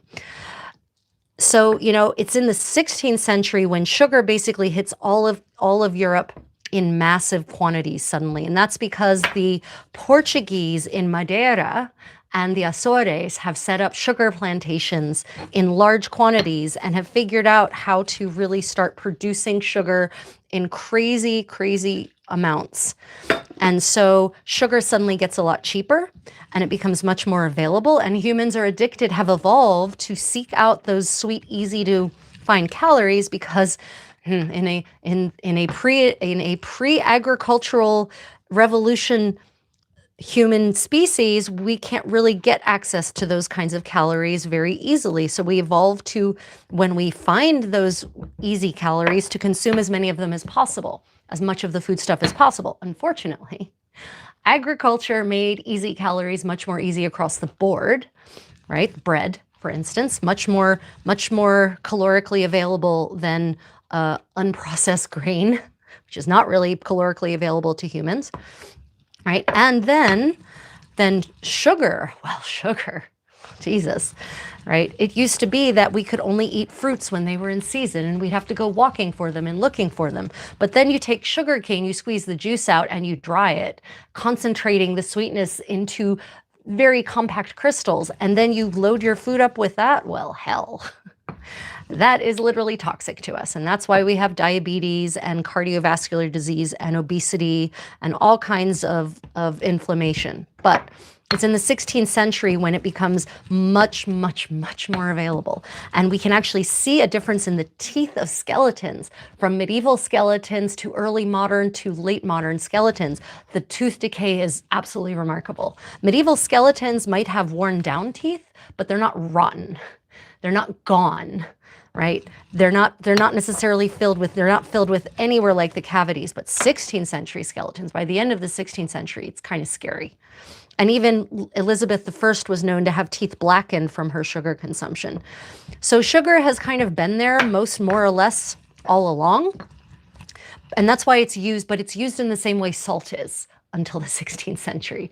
It's used in very small quantities. It's used as a flavor enhancer. It's even considered medicinal. Tequinum sanitatis talks about sugar as having many medicinal properties, which maybe in the sugar cane form, that would probably be true. But refined sugar, no, nothing medicinal about it. So yeah, that's about the time that we start seeing sugar, not just in Britain, but kind of everywhere in Europe. And then of course, you know, the British Empire colonizes the Caribbean and sets up all those sugar plantations there, and the rest is history. Now we've got big problems. Okay, a little more wine. So you can see as that gets milkier and milkier as I grind along. And again, the reason that you want to add this liquid bit by bit is because we don't want to just create a slurry, a soup, right? We want to emulsify that milk, basically the fatty solids out of the almonds. Now, the interesting thing about almond milk, and I do want to experiment with this, is there are recipes for almond butter that basically create like a cream cheese-like substance, but made out of almonds. They make an almond spread. Not almond butter like we understand it, like peanut butter, where you just grind the almonds until it's, you know, a paste. No, no, no. You take the almond milk that is strained away from the ground almonds, and then you curdle it, and you let it set, and then it becomes sliceable and spreadable, just like butter. And this would have been used during periods of fasting, which in the medieval calendar, medieval church, the calendar was full of them. So you had all these days when you weren't supposed to eat animal products, when you were basically supposed to eat more or less vegan plus fish. So that meant no butter or cheese made from dairy. So instead we have butter and cheese that can be made from almond milk in medieval recipes. So the idea of a vegan butter is not only not new, it dates back real far. Let me see. Okay, questions or comments? 11th century Via Crusade sugar growth from Norfolk and Yorkshire later. Yeah, later on, much later on. I mean, sugar cane is a tropical plant, guys. That's why you can't just grow it anywhere. If you've ever seen sugar cane, it's also a big reed-like plant. It's basically a reed. Ember days, exactly. Ember days, that we call them in English. The Lenten days of fasting, basically. Yep. Fridays and Wednesdays, I think, for a good chunk of most places in medieval Europe were ember days. So those are days on which you're only supposed to eat fruits, vegetables, and fish, basically grains and fish. No meat, no animal products, although honey they didn't consider honey necessarily to be an animal product, interestingly. Okay, so let's take our look at our lamb. Yes, that is setting up nicely, cooling down. Okay, I'm just going to go ahead and add a little more wine here, and then we're going to go ahead and strain it. I will need another bowl for that. I will strain it right into the almond bowl. There's still a few almonds left. I decided I didn't feel like doing all the almonds. I'll finish that later. Right, so I'll go ahead and strain this into the bowl in which the almonds were cooked.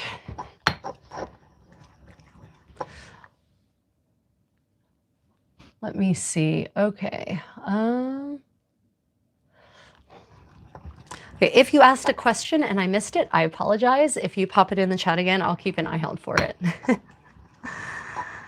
Right. Oh gosh, it smells so good. Okay, so I'm using a rubber scraper. They did not have rubber scrapers in the Middle Ages. Now, rubber is a natural latex that comes straight out of a tree. Um, and so, there are parts, but from South Asia. It says rubber trees originally are South Asian. I'm not certain that if the rubber trees, the rubber plantations if Tea with Tosh were here, she would know. I'm not certain if the rubber trees that are now in South America were imported. I think they were. I'm not certain though whether those rubber trees were imported, but rubber trees are definitely native to uh, South Asia. So, if you're in South Asia, you could have had, yummy, you could have possibly had rubber, but not in Europe, not in this era. Okay, and I'm going to get a strainer. Now, I do not have a medieval style strainer here, at least not in the right size. So I'm just going to use my modern wire strainer. Some of you have been questioning, not so politely in some cases, what kind of strainer medieval people would have had in Europe. And it probably didn't look like this, but we do know that they did have mesh strainers made of horsehair. I haven't found evidence of wire mesh strainers, but I have found plenty of evidence of horsehair mesh strainers. So it's pretty similar to a wire strainer.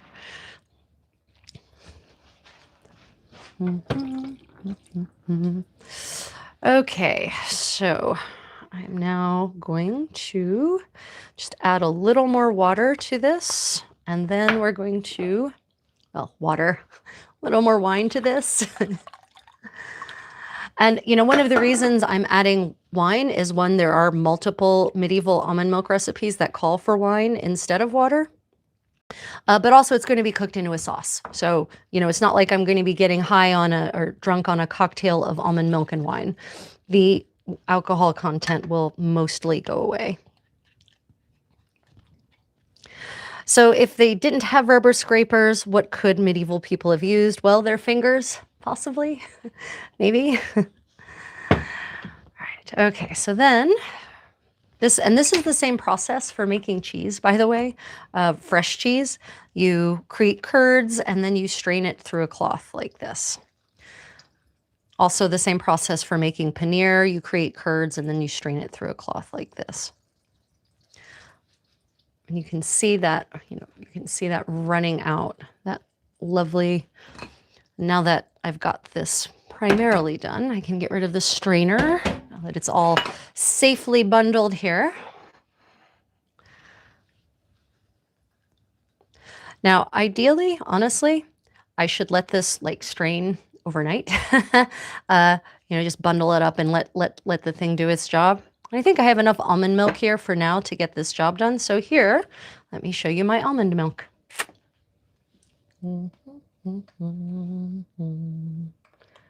Yeah, doesn't that look great? It smells nice. It smells like almonds and wine. Okay, so that's enough for one batch of sauce for me. So we're going to go ahead and now move on to the pompes. Any questions about the almond milk? Now the, modern almond milk. Okay, guys, let's real talk for a moment. Modern almond milk that you buy commercially is garbage for the most part. Your average almond milk, like Silk, or I don't know, Silk almond milk, right? It's crap. It's maybe 5% almonds and 95% water. A good almond milk should be like 2 to 1. 2 parts water, 1 part almond, or even 1 to 1 for a thick almond milk, right? So if you're going to do a medieval recipe, you're going to need to make your own almond milk one way or the other. Now, you don't have to do it this way. You could do it in a blender, soak your almonds, pop them in the blender with water or wine and let it go and then strain it, right? You don't have to do it in the mortar and the pestle the way I just did as part of a demonstrative process, and to fill the time while the lamb cooked and cooled. But you are going to need to do it yourself, because I don't know. Now, maybe some of you might be aware of a commercial brand of almond milk out there that is actually properly, has the proper ratio of almonds to water, but probably not. I'm going to go with most likely not. So keep that in mind. Now, some people will say, well, do you have to strain the almonds out? I mean, you don't. Medieval people did, though. is what they all call for straining. None of them say to just leave the almond paste, the almond mash in the almond milk. You, however, are welcome to do that in your own personal kitchen. I just wanted to demonstrate and create what is more likely to be a medieval version of almond milk, right? And the higher the fat content, especially if you're going to make the medieval almond butter or the medieval almond cheese, the higher the fat content, the better it will be, because it's the fat that's going to curdle, and when it goes through the process of curdling and churning and all of that. Yep. Okay. Let me see. Love almond milk. Not that fancy stuff. I buy the shelf-stable stuff and it's probably not pure, but it's good to me. I mean, you know, I'm not criticizing the commercially available almond milk in and of itself. If you enjoy it, then good for you, but it's not going to give you the right results in medieval cuisine in these recipes, because it doesn't have the right fat to liquid ratio. And also it probably has stabilizers, and it has additives and thickeners and emollients that are going to make it a completely different texture than what you would need for cooking medieval, or even recipes that say Indian curry recipes that call for almond milk. Yeah, just keep that in mind. Just keep in mind that the commercially available almond milk is not what's meant in any kind of historical recipe. Yeah, completely different concoction. Let me see. Okay. Questions. Why was bread invented? Why was bread invented? Wow. Why or how? Yeah, why? Because people recognize the need and the desire for more readily available calories. Yeah, how is a different question. There's a lot of theories about how, you know, the first bread was invented. You know, which human got the idea to put something in a fire to bake it rather than to cook it on a spit or something like that. I mean, the answer I always give people is that if you think about us as a species, we're just curious. We are a curious species. It gets us into trouble very often, deadly trouble. But the survivors of our curiosity then come up with innovations that can improve our lives, right? So, you know, why it was invented? Because we wanted more readily and easily available calories, because we were tired of moving and leading a nomadic lifestyle, right? Well, no, that's what agriculture was invented. Bread was invented because, you know, someone figured out that it would be an easier form of calories and more readily available form of energy, basically, than chasing an animal down every time you got hungry and eating root vegetables, right? You know, the second one of the big advantages to bread versus, say, just eating the grain is that making the bread crushes the grains and basically makes it much easier to digest. We get more calories, and it's going to break all of your hearts. You will gain more weight from eating a piece of bread than from eating the same weight in just pure grain, uncrushed grains, right? Especially raw grains. Than you would the same amount of cooked grain if it were whole. Because by the process of grinding the flour, processing it, yes, bread is a processed food, right? Bread is a processed foodstuff. The processing it makes it easier to digest and gives our body more ready access to the energy that is contained within it. Our body doesn't have to work hard to digest bread. It has to work much harder to digest raw grain. It has to work less hard, but still harder than bread, to digest cooked grain that's still whole, right? Mashed grain that's cooked is much more calorific for our bodies, therefore, than, you know, raw grain or raw cooked whole grain. And that unfortunately, when people are trying to lose weight or control their diets, they're stuck in this calories in, calories out scenario, but calories in are not all the same, because how the food stuff is processed will determine just how calorific it is to your metabolism, to your system. Yeah. Okay, so rant off. Rant off. Let us move on to the next section in our recipe. So we have already seethed a good gobbet of mutton, lamb. So we've cooked our gobbets. Here are our gobbets. And then we're going to take them up and chop them as small as thou may. Okay, here we go. Some chopping. So it is One of the nice things about cooked meat is that it is much easier to chop than raw meat is. Just so much easier, especially if it's, been cooked until it's tender, and this has. And this thing says to cook it as small as thou may. And I'm really going to take that at face value, because I think we really want to have almost kind of a shredded meat, basically.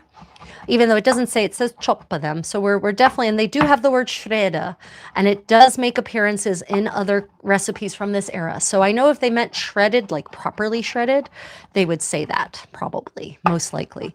But chopped pretty small is still going to get the, what I consider to be like the Velcro effect of the various finely chopped pieces of meat interlocking with each other once we combine them with the raisins of Contessa on the spices. Oh, we're also going to have to grind those spices. I'm going to need the other mortar and pestle.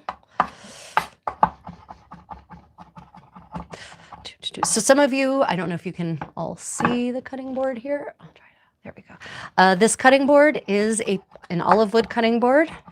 I bought this in Florence from a Tuscan-made, Tuscan-made goods shop. So like technically like made in Tuscany, not necessarily by hand though, although this was probably made in large part by hand.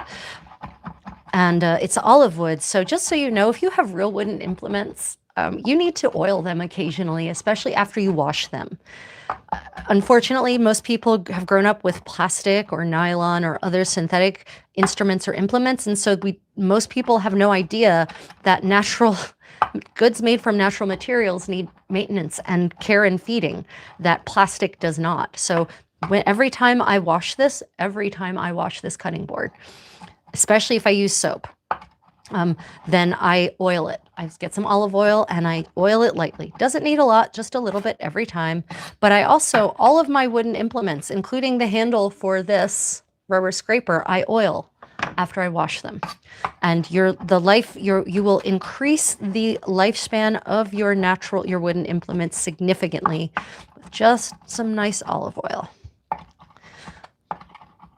And I prefer olive oil because, I'm using these in my food, and if the olive oil ends up in my food, it's okay.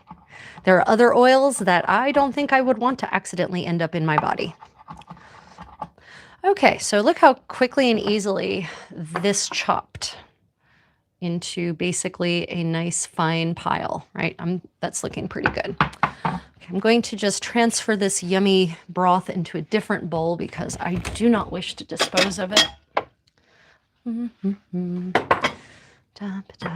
at all that yummy fat on top too. I'll see if I can show you the fat here. Ooh, yeah, okay. So you see all that yummy fat, right? So I'm going to probably put this in the fridge and I'll let that harden, and then I'll scrape the fat off and I'll use that for cooking. That's lamb tallow at this point, right? I will actually use that for cooking. Okay, so I'm just going to go ahead and scrape this into there for now, just to make some room on my cutting board. Yeah, this is the first time I'm doing this recipe this way. I have made pumpis for years, but I always kind of followed the modern idea of using raw ground meat. But the problem with ground meat, modernly ground meat, is that it's too ground. Really. They did not, as far as I can tell, meat grinders did not exist in the Middle Ages. I have not found a single evidence, no evidence, zero evidence of an actual, what we would recognize as a meat grinder.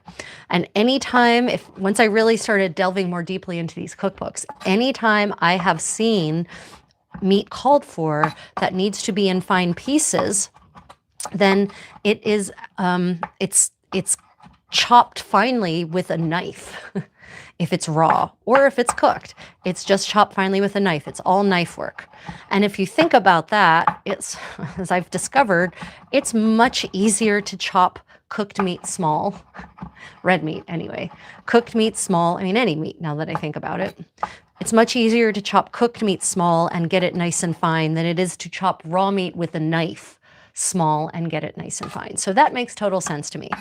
But then, the thing is, once it's cooked, you're not going to get that binding effect because the proteins have already coagulated in this shape, right? So they're not going to really do any more coagulating. And in fact, this recipe calls for not a single bit more cooking for the pumpis.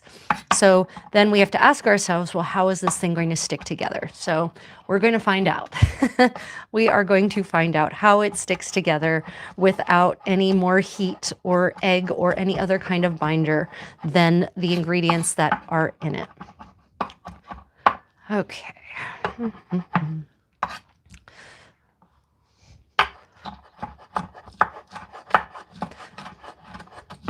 Okay, I'm going to finish this chopping, and then I will check the live stream again. So the problem is I can't actually see you from here because the lights that are on me kind of blind me, and so I have to get much closer to the device to actually see the live stream. So if you have any questions, just hold them for a moment and then pop them in the live chat, and I will hopefully see them relatively promptly.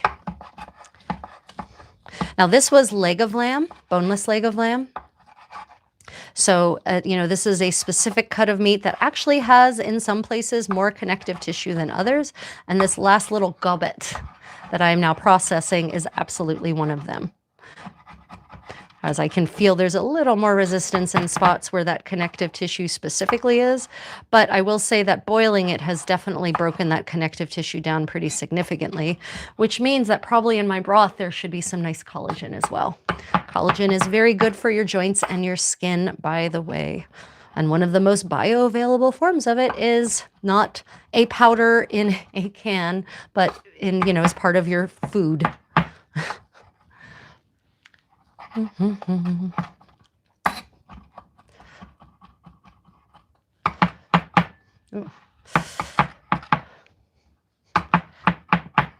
So the next thing that we're going to be doing, it says, take cloves and maces and chop forthwithal.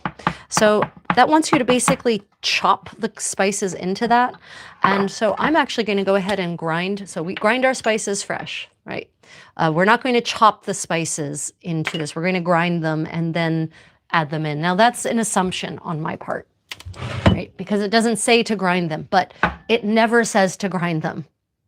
The assumption is I'm pretty certain you will know that they need to be ground before being added, because chunks of cloves in your any dish would be, because if it's large, you can pick it out. But if you've got little small chunks of cloves, ooh, that's going to be a bad day for someone probably.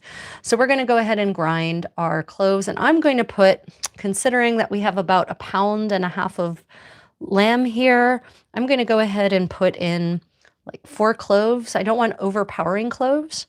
And it does say, and some maces. Doesn't say how much. Again, the medieval cookbook, the joy of medieval cookery. How much mace? Who knows, right? So I'm going to go ahead and put in 2 little skins of mace, about like this. And let me see, 4 cloves, maybe 5 cloves. And that's the thing, like we don't know based on this recipe how much spice. There are very rarely, and I think it's mostly Italian recipes, that occasionally contain instructions on quantities for spices or for other components in a recipe. When that happens, it's so joyful because there's so much less consideration in it. But I think Scappi actually has recipes that actually do provide more quantities. And if his quantities are anything to go by, then medieval recipes are generally calling for a pretty decent amount of spice. Enough that you could actually taste it. Not necessarily that it would smack you in your face and, take prisoners, but enough that you would certainly taste it. Okay. So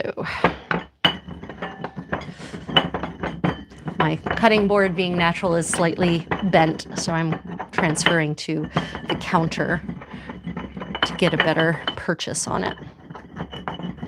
Now, the reason that you will always want to grind your spices fresh yourself is very simple. When you grind spices, you expose those delicate essential oils, those natural oils on the inside, to oxygen, and they will start to oxidize and they will start to break down, and even some of the oils will actually go rancid and become inflammatory. But on a practical level, you lose flavor once you've ground the spices and exposed them to the evils of the air, you start losing flavor. So ground spices will always be more pungent and will always be the better choice. So now, brush over here. Where did that brush go? There it is. It says to actually chop the spices into it. So I'm going to take that at face value. Actually, I'm just going to sprinkle this lovely blend of spices right onto that end. Smells so good. Okay. So we're going to go ahead then and chop it in.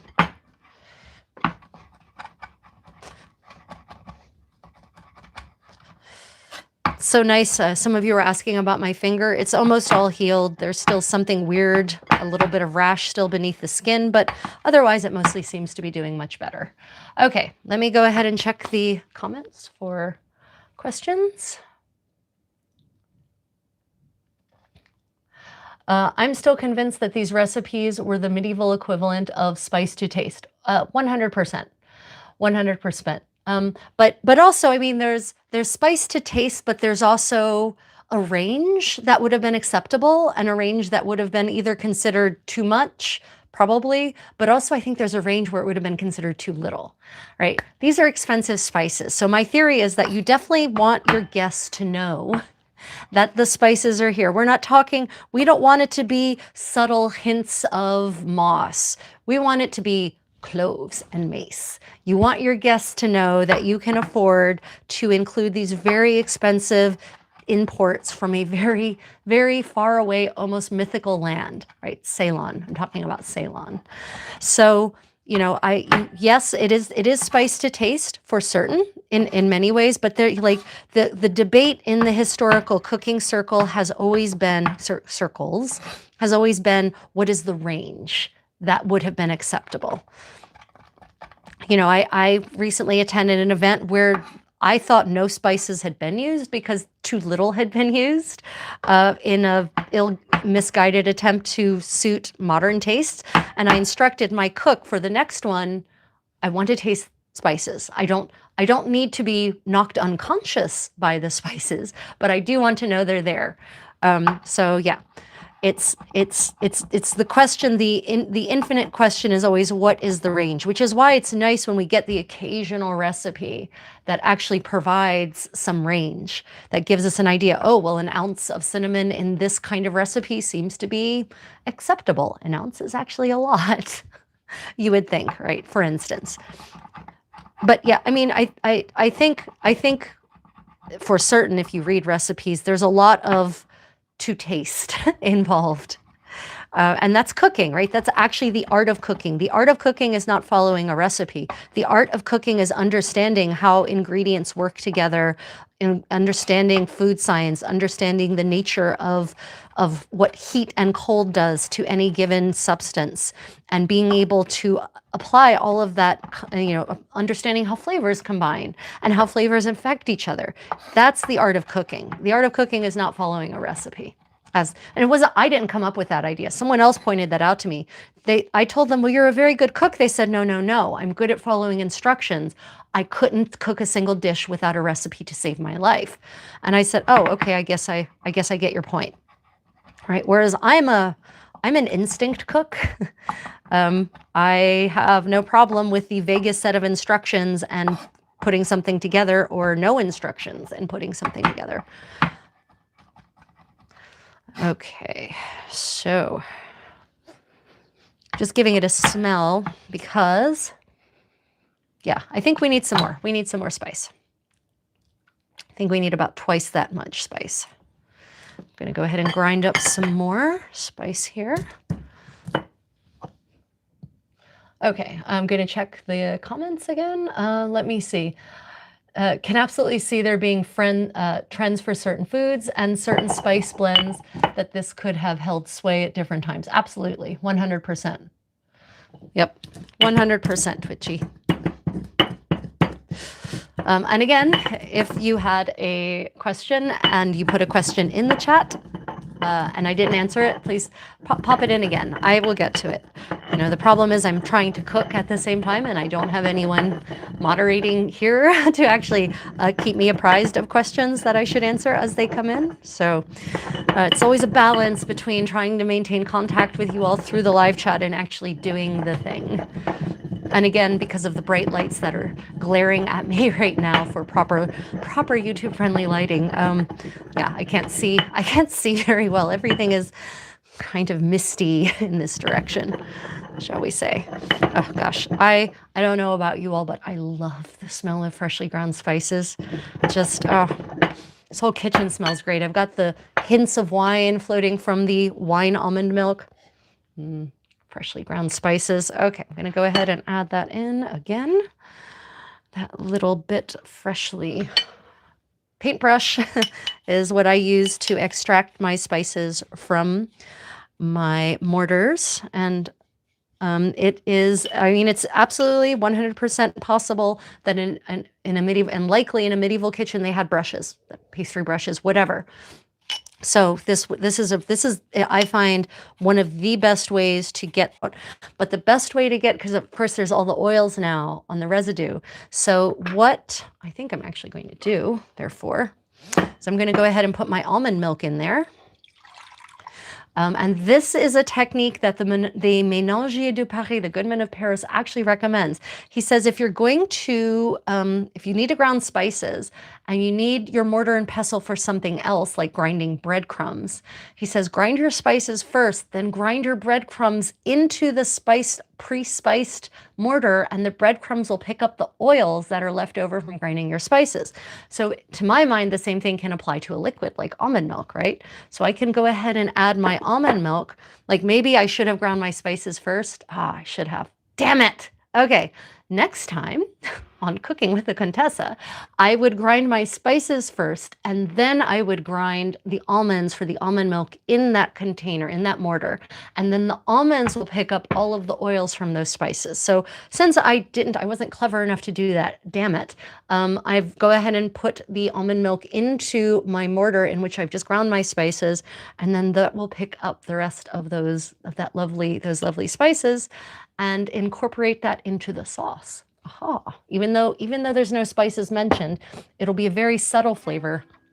So that should be good. Oh gosh, that almond milk is so good. Okay. It says to chop the spices in. And then, and I've got more, I've got a lot of, I'm going to have a lot of pumpies here. The other nice thing about putting this meat back in my, back in the vessel in which I cooked the lamb, there was some lamb fat that kind of was left in after I poured out the juice, and it's now congealed enough that I can actually work it back into the meat. Oh, it smells so good. Okay, so this would work. This recipe is intended for pork, it's intended for veal, and it's intended for beef. Lamb was my innovation because I have lamb, but lamb is also a red meat, so I don't see it as being, you know, a big drastic, a revolutionary idea for pumpies, I guess is what I'm saying. Okay, so now it says, take cloves and maces and chop forth withal. Did that. Also chop forth with roisonnis of coranza. Right, that would be our currants. Okay, so I'm going to, once again, take it at face value, and I'm going to add my raisins of coranza to this mixture. And you'll notice again, it didn't really say how much roisonnis of coranza to use. There's about a half cup here. So yeah, probably after I chopped all that 1.5 pounds of lamb up, it looks like there is maybe about 2.5 cups of lamb, 3 cups of lamb once it's been chopped, and about half a cup of currants, a little bit more than half a cup of currants. And it says to chop them with all. Kind of wishing I had a bigger cutting board now. But I really like, I have a bigger cutting board, but I like this one. It's so pretty. I wanted the pretty cutting board for this live stream. Also, it definitely is more likely, you know, if they had cutting boards in the Middle Ages, which it seems that they had counters that they would boards that they would set up on trestles, like giant boards, and they would just cut straight on that board. So it was almost like the whole counter was a cutting board rather than individual boards. At least that's what I have found so far. I can't recall seeing an actual cutting board like we would understand it now. But you know, that takes us back to the different way in which a kitchen was set up, right? A kitchen didn't necessarily have built-in counters like we understand them. Sometimes they had built-in sinks, but sometimes they didn't. You know, the Ménager de Paris lays out, the Goodman of Paris lays out for his young bride how to host a dinner for a guest of some status. And he actually describes in detail every single piece of equipment she will need to ensure is available. Not that she gets them herself, but that she oversees and instructs and orders them to be available, right? And she actually, and one of the things he mentions, several of the items he mentions are trestles and boards for counters. And he mentions that they will need buckets for washing and for keeping everything clean, which means they're not working in a sink. They don't have his kitchen didn't have a sink. He needed buckets for washing the dishes, right? So, you know, a medieval kitchen was a much more modular affair than modern kitchens are. And medieval spaces in general, not just the kitchens, were a much more modular affair than modern spaces are. Meaning because of the flexibility of furnishings, which were frequently designed to be transported, broken down and transported, you could use spaces, you could redesignate spaces at will. You know, tonight, this is a bedchamber. Tomorrow, it's going to be a dining room, for instance. You know, it's a different way of looking at living spaces.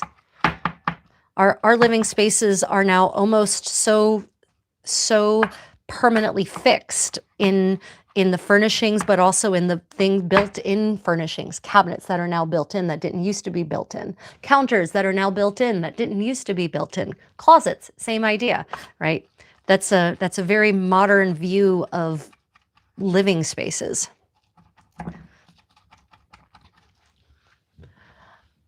Okay, question. Chop, chop. Let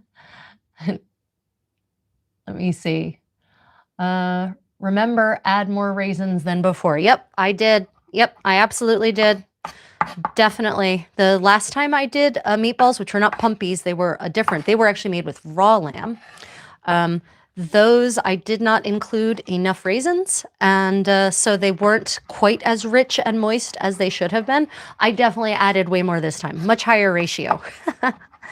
Much higher ratio. And these were currants I've had for 10 years, which should tell you something about the shelf life of these things. I've had them for about 10 years, and the only problem was that they dried out a little bit. So I just soaked them in water overnight and just to rehydrate them. So they would have been fresher.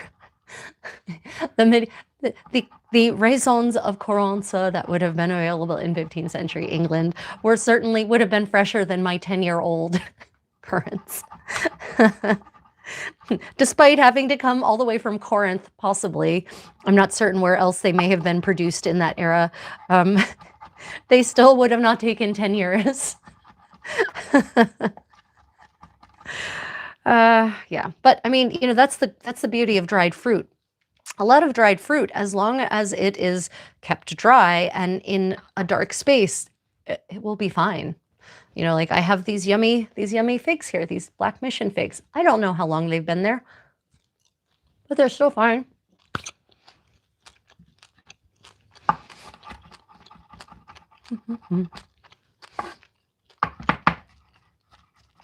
Okay. Choppy chop chop.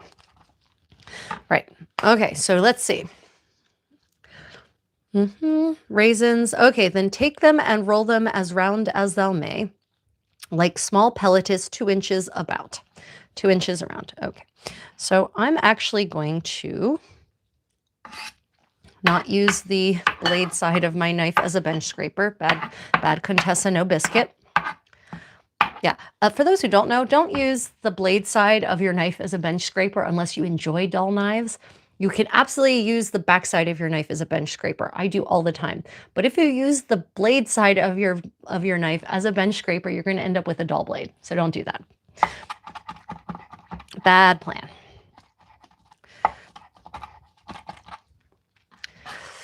Okay, so now we have our mixture. Now, what I have not added to this mixture, and I'm going to go ahead and chop into it. We're going to chop in some salt. No, the recipe does not call for it, but that doesn't necessarily mean anything. There are some cookbooks that literally never call for salt. That could be, there's a lot of reasons for that. We have dance manuals that leave out entirely massive and important instructions because there's a lot of knowledge in medieval instructional manuals that is taken for granted. Right. Many of these manuals, these dance manuals, these cookbooks are not aimed at the novice. They're not aimed at someone who has no clue. Their purpose isn't even necessarily to be didactic. Their purpose is usually, especially when it comes to dance and cookbooks, they're usually a form of resume. They're a form of curriculum vitae.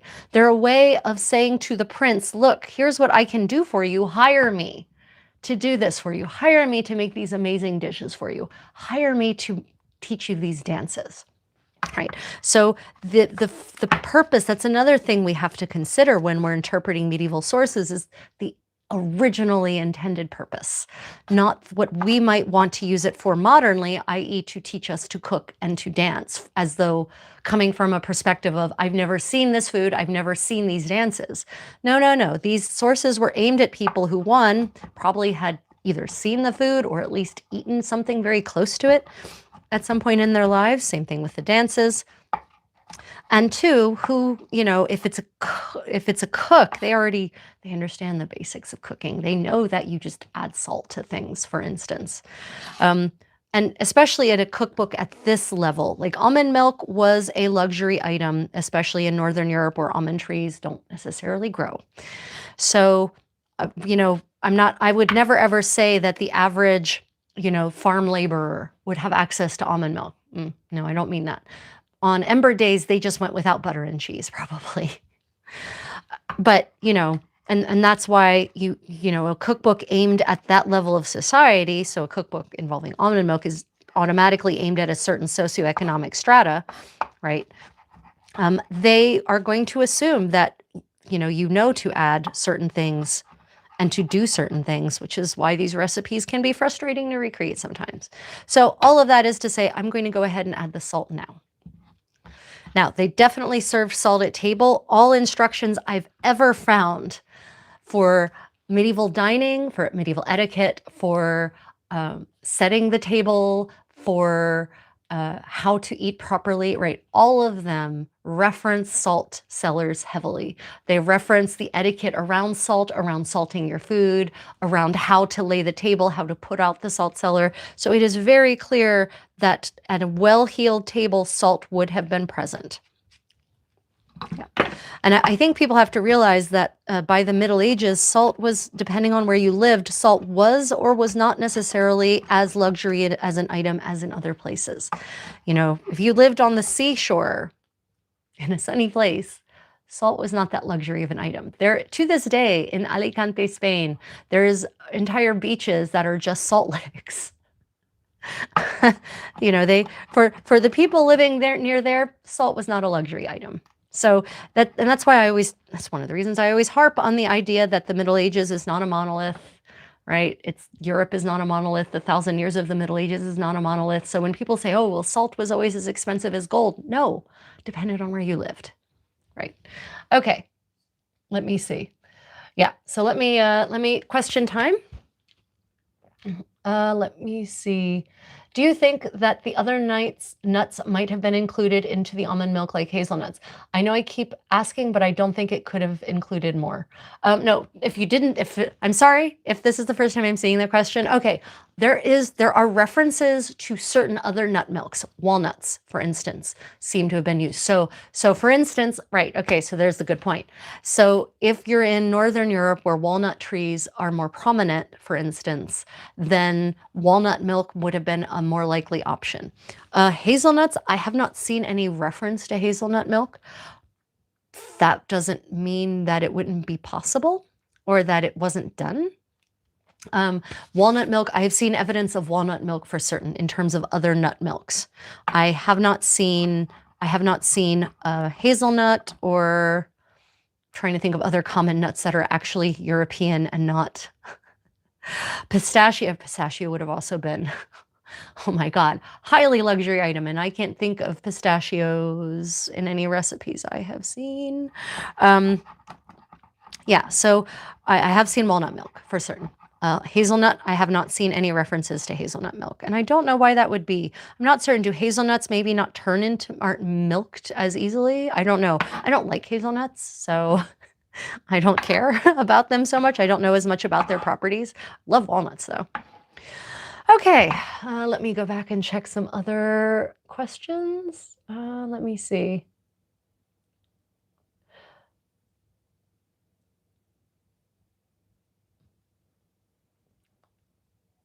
Let's see, okay.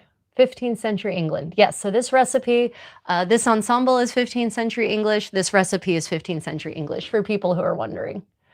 Yep. Yeah, so this recipe that we're doing is from a manuscript, a 15th century recipe collection, and it doesn't have a title. It's because it's not titled in the original, but the manuscript is Harleian MS 279. If you want to look it up yourself, I think it's in the British Library, and if it was digitized at one point, don't know if it's been redigitized since that horrible cyber attack. Okay, so we're now at the point of making small pellets that are about 2 inches in size. And I'm going to just scrape this over to the side. So what it says is, the interesting thing it says to do is to lay 5 of these little pellets, these little pompes, in a dish so that you can then cover them in your almond milk. So I'm going to go ahead and just make 5 because it's just me. Okay, so let's see if we can figure out how to make this actually stick together, right? So that was the problem, right? Ostensibly, there is no binder in this recipe. We have meat that's already cooked. We have the currants, we have some spices, but that's it. There is nothing else that might hypothetically make it stick together. So we're going to take a bunch of meat to be about 2 inches, to make a pumpy that is about 2 inches in diameter. I can tell my hands are going to be very happy by this because they're going to be all nice and moist.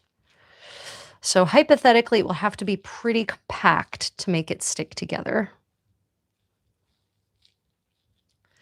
Now, the redacted recipe that is included in this particular book of good cookery that I have here talks about heating these back up in the oven, and I could see that, or on the stovetop perhaps in my case, I could see that, except the recipe doesn't say anything about it being reheated.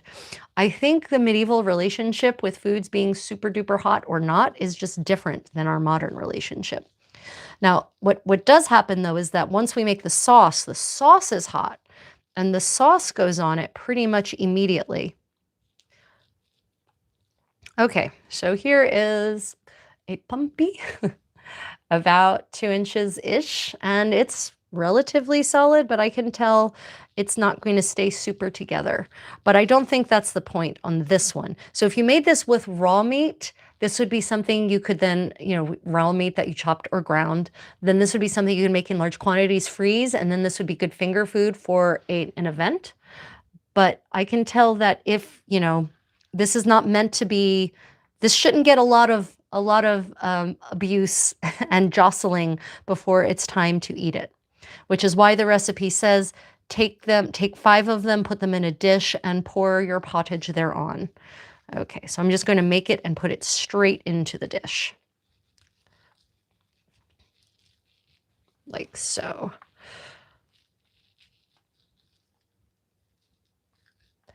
Yeah, it's definitely different than working with ground meat. 100%. On the positive side, you can overwork ground meat. You can't really overwork cooked meat. It's already cooked, so it's not really going to get any tougher. So that's a benefit, I suppose.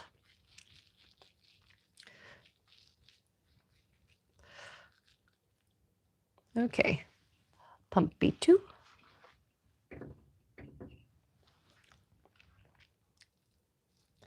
Of course, the other advantage of making bigger ones versus smaller ones is that there's less work.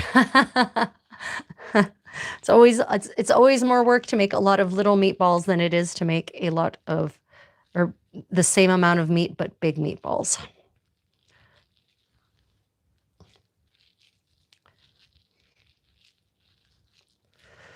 So yeah, I'm working really hard. I've now developed a technique whereby I basically use my hands like a mold, top mold and a bottom mold, and I just, like I'm trying to make a diamond out of coal, just squeeze it together until it actually adheres, like so.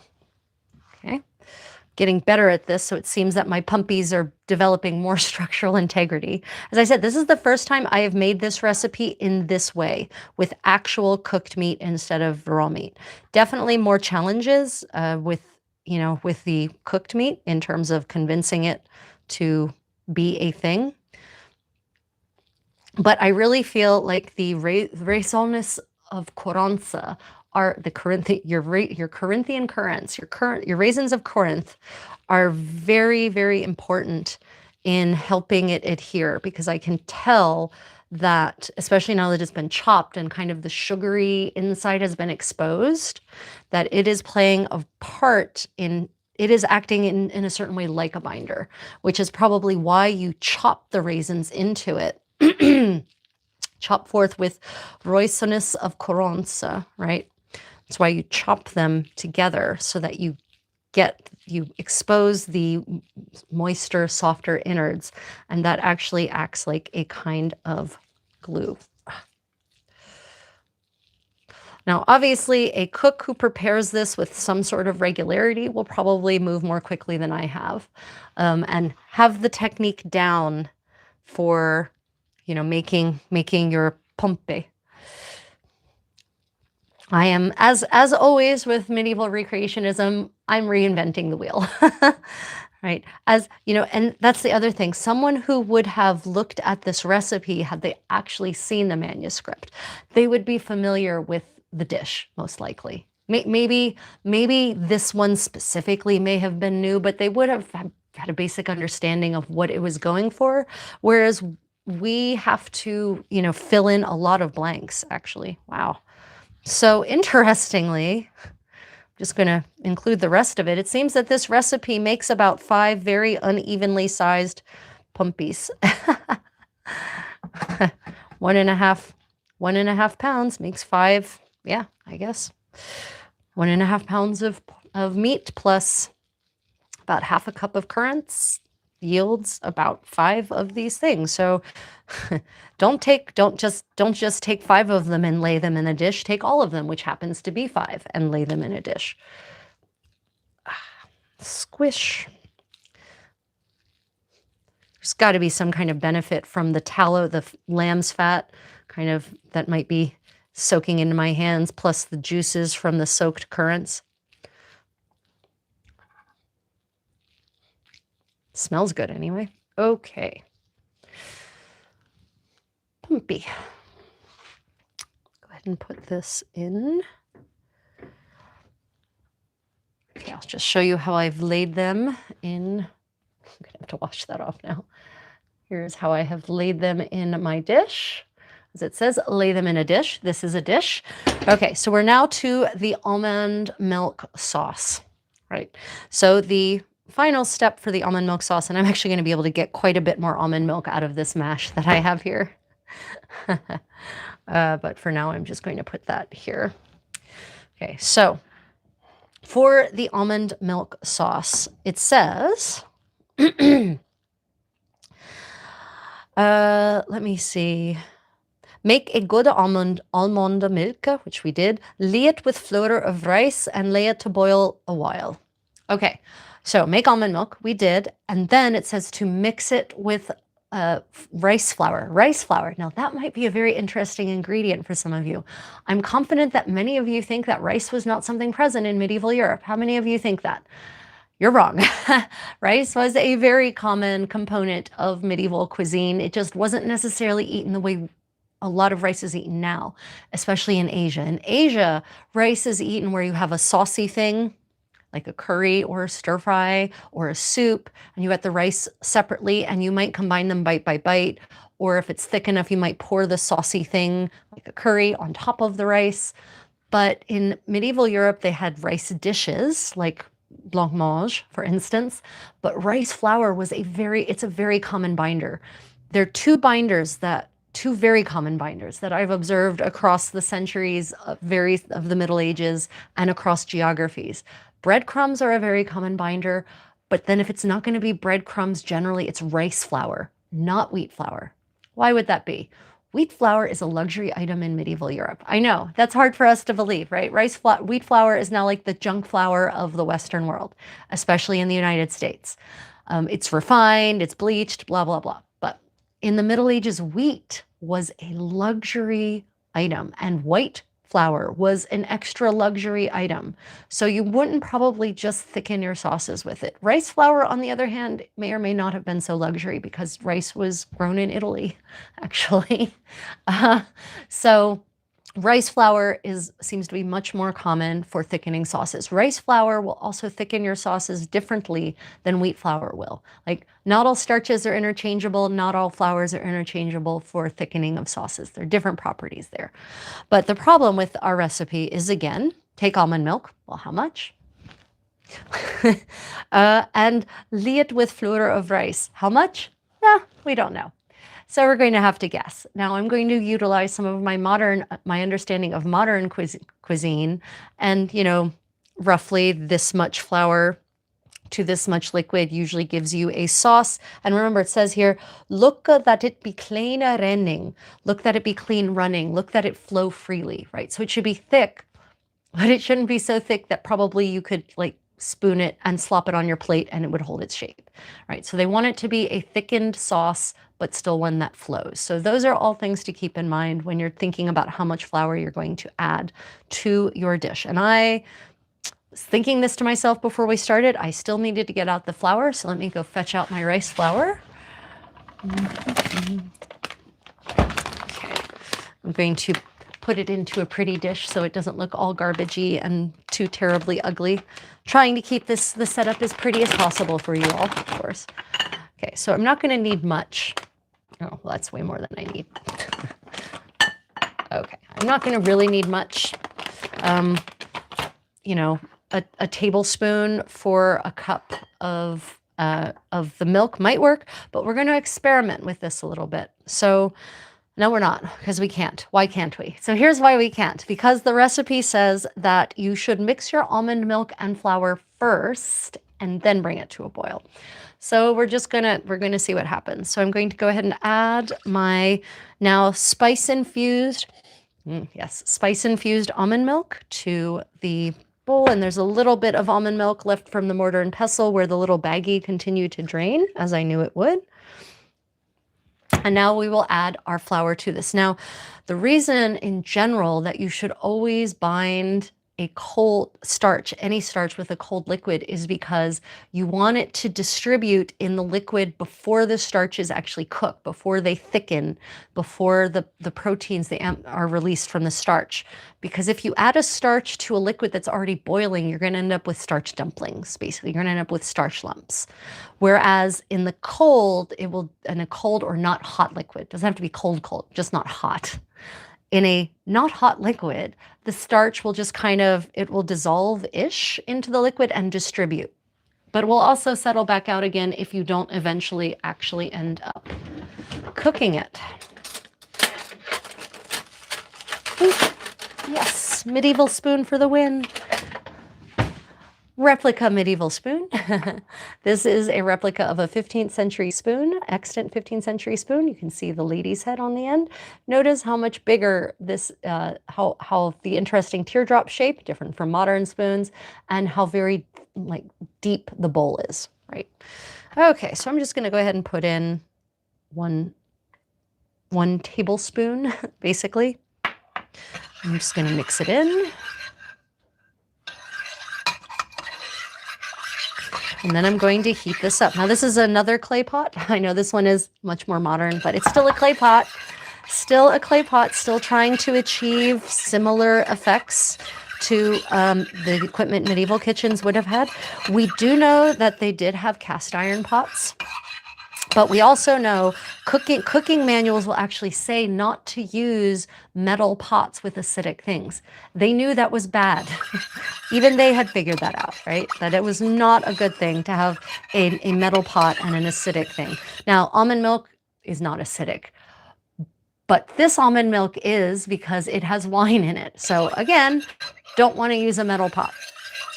So clay pots for the win, because they are definitely non-reactive. Clay pots have a much shorter lifespan though than metal pots do. Much shorter. Clay pots were basically acknowledged to be consumable items. Okay. Yeah. Okay. So I can taste that in there. Now it just says almond milk. That's it. And the thickener. No salt. However, I'm going to go ahead and add a little salt. And that's my call. And we can get into a debate about whether salt would have been added to this sauce in advance of it cooking. Some people say no, all salt was added at the table. And that may be true. But we don't have evidence of that either. Like, I have not found, if you have found a passage from the Middle Ages that explicitly says, do not cook with salt, only add it at the table, I'd be interested to hear about that. But in the absence of information, and since I'm going to be eating this, I'm going to go ahead and add some salt now. Okay. Let's go ahead and light the fire, huh? So it says, let it boil well. We have liated it with the rice, the flour of rice, flour rice, and it says, let it boil well, but look that it be clean running. So also clean running, I think that's another way of saying we need to stir this occasionally so that it doesn't clump up. I think that's probably what "lukka that it be cleaner running" is also saying. Not just that it shouldn't be too thick, but also that it should not form lumps, which means you need to stir it. Now, medieval people absolutely understood that if you were making any kind of bound sauce, meaning with either a flour binder or an egg binder, that you would definitely, oh, eggs are another common binder, by the way. Flour, breadcrumbs, egg yolks, common binders, right? So cream, not so much. Egg yolks, yes. So when any dish that I've seen involving egg yolks, they all say that you need to stir regularly so that it does not seize. But then interestingly, they have tricks and tips also for how to fix it if it has seized. So that's you know, it's always fascinating when I find similar approaches in medieval cookbooks that I find in modern cookbooks that acknowledge that human error will occur. And if it does happen, then here's how you fix it. Okay, while this takes a moment to thicken, I'm just going to check out the comments. Okay, oh, Twitchy, sleep well. I'm sorry I didn't get to see you. Let me see. Aluminum and irons can react badly, especially if you leave the food in it to store. Yep, 100%. 100%. Stainless steel is, of course, a different ball of wax, but even still can be problematic in the long term. Yeah, unfortunately, a lot of, especially with the prevalence of aluminum foil used in direct food contact, I think we're creating problems that aren't instantly toxic, but that, when we consume enough of these foods that have this prevalence of aluminum ions on them, for instance, from the aluminum foil, builds up in our system over time. And I think it's part of the reason that we have so much inflammation in the West these days. Not the only reason by any stretch of the imagination. It's a combination of all the things we do to ourselves that are horrible because of modern conveniences. I'd say most of the modern diseases of civilization can spring back either to modern conveniences, either convenient calories or convenience of technique. Right? And of course, inexpensive also. Okay, so for those just joining, we are making pompes, a 15th century English recipe. Here are our pompes. They are already pomped. They've already been turned into into little round fruit. And the word pompes is the plural of pompa or pomma in 15th century English, which means anything that is basically like a fruit, shaped like any round fruit is what a poma is. And apparently this is a subtlety. It's a meatball basically that's supposed to look like fruit, and then you cover it in an almond sauce, right? So that's what we're making. We're now on the almond sauce. Ooh, see, I looked away for one moment to explain things, and then my sauce started to be not clear running. Okay. Now this is a clay pot, which means that I can absolutely turn it off before it is done, and it will continue heating through the residual heat, right? So yeah. Oh, my sauce is a little not clear running. I may have to add a little bit of wine to it, actually. Oh, there's not much wine left in there. Oh, goodness.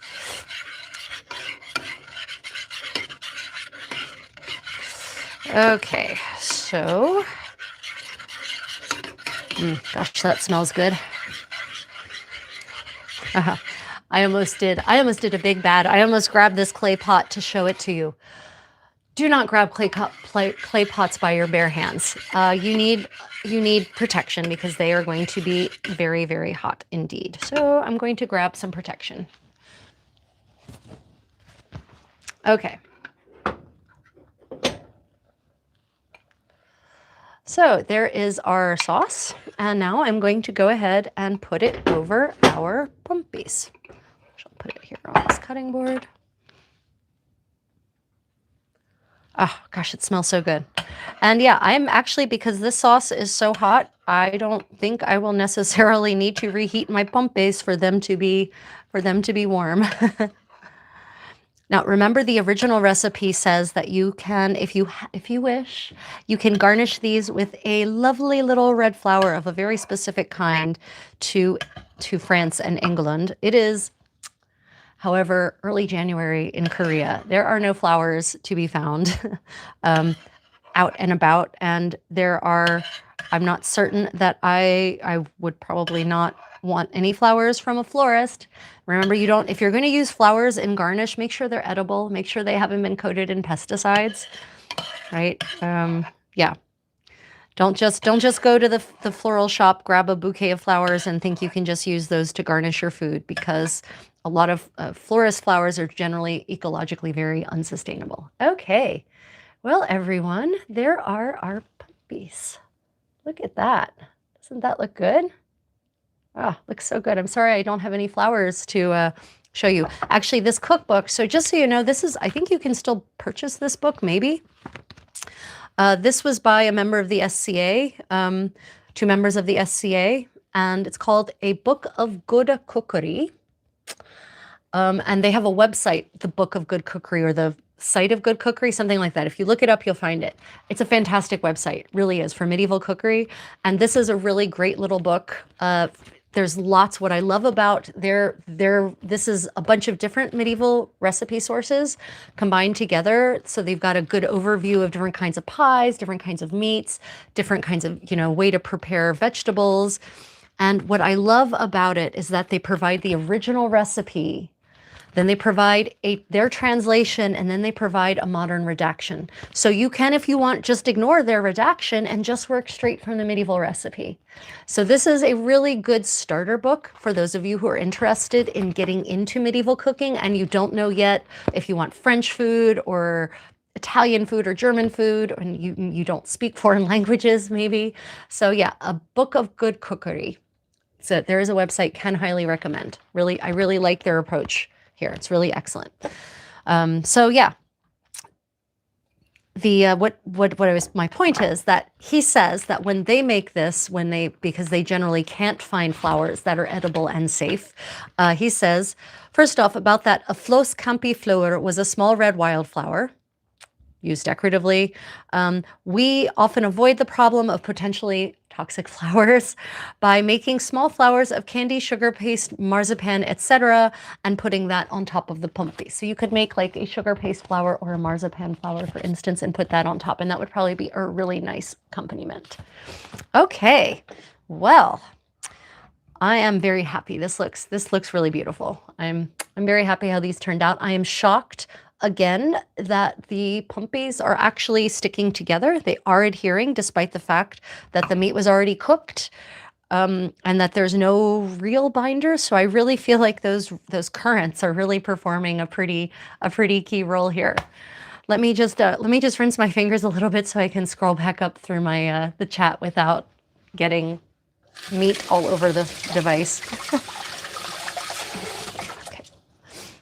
Okay. Oh, yeah, I'm really happy how that looks so good.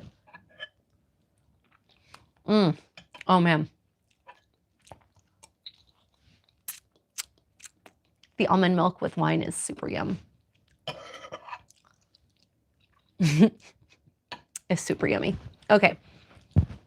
Let's see what we've got.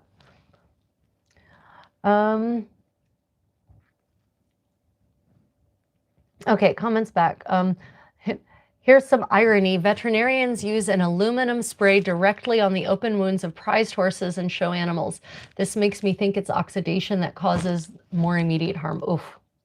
Ugh. Yeah, maybe. For sure, I work at a pottery shop and they do keep the heat. Yeah, absolutely.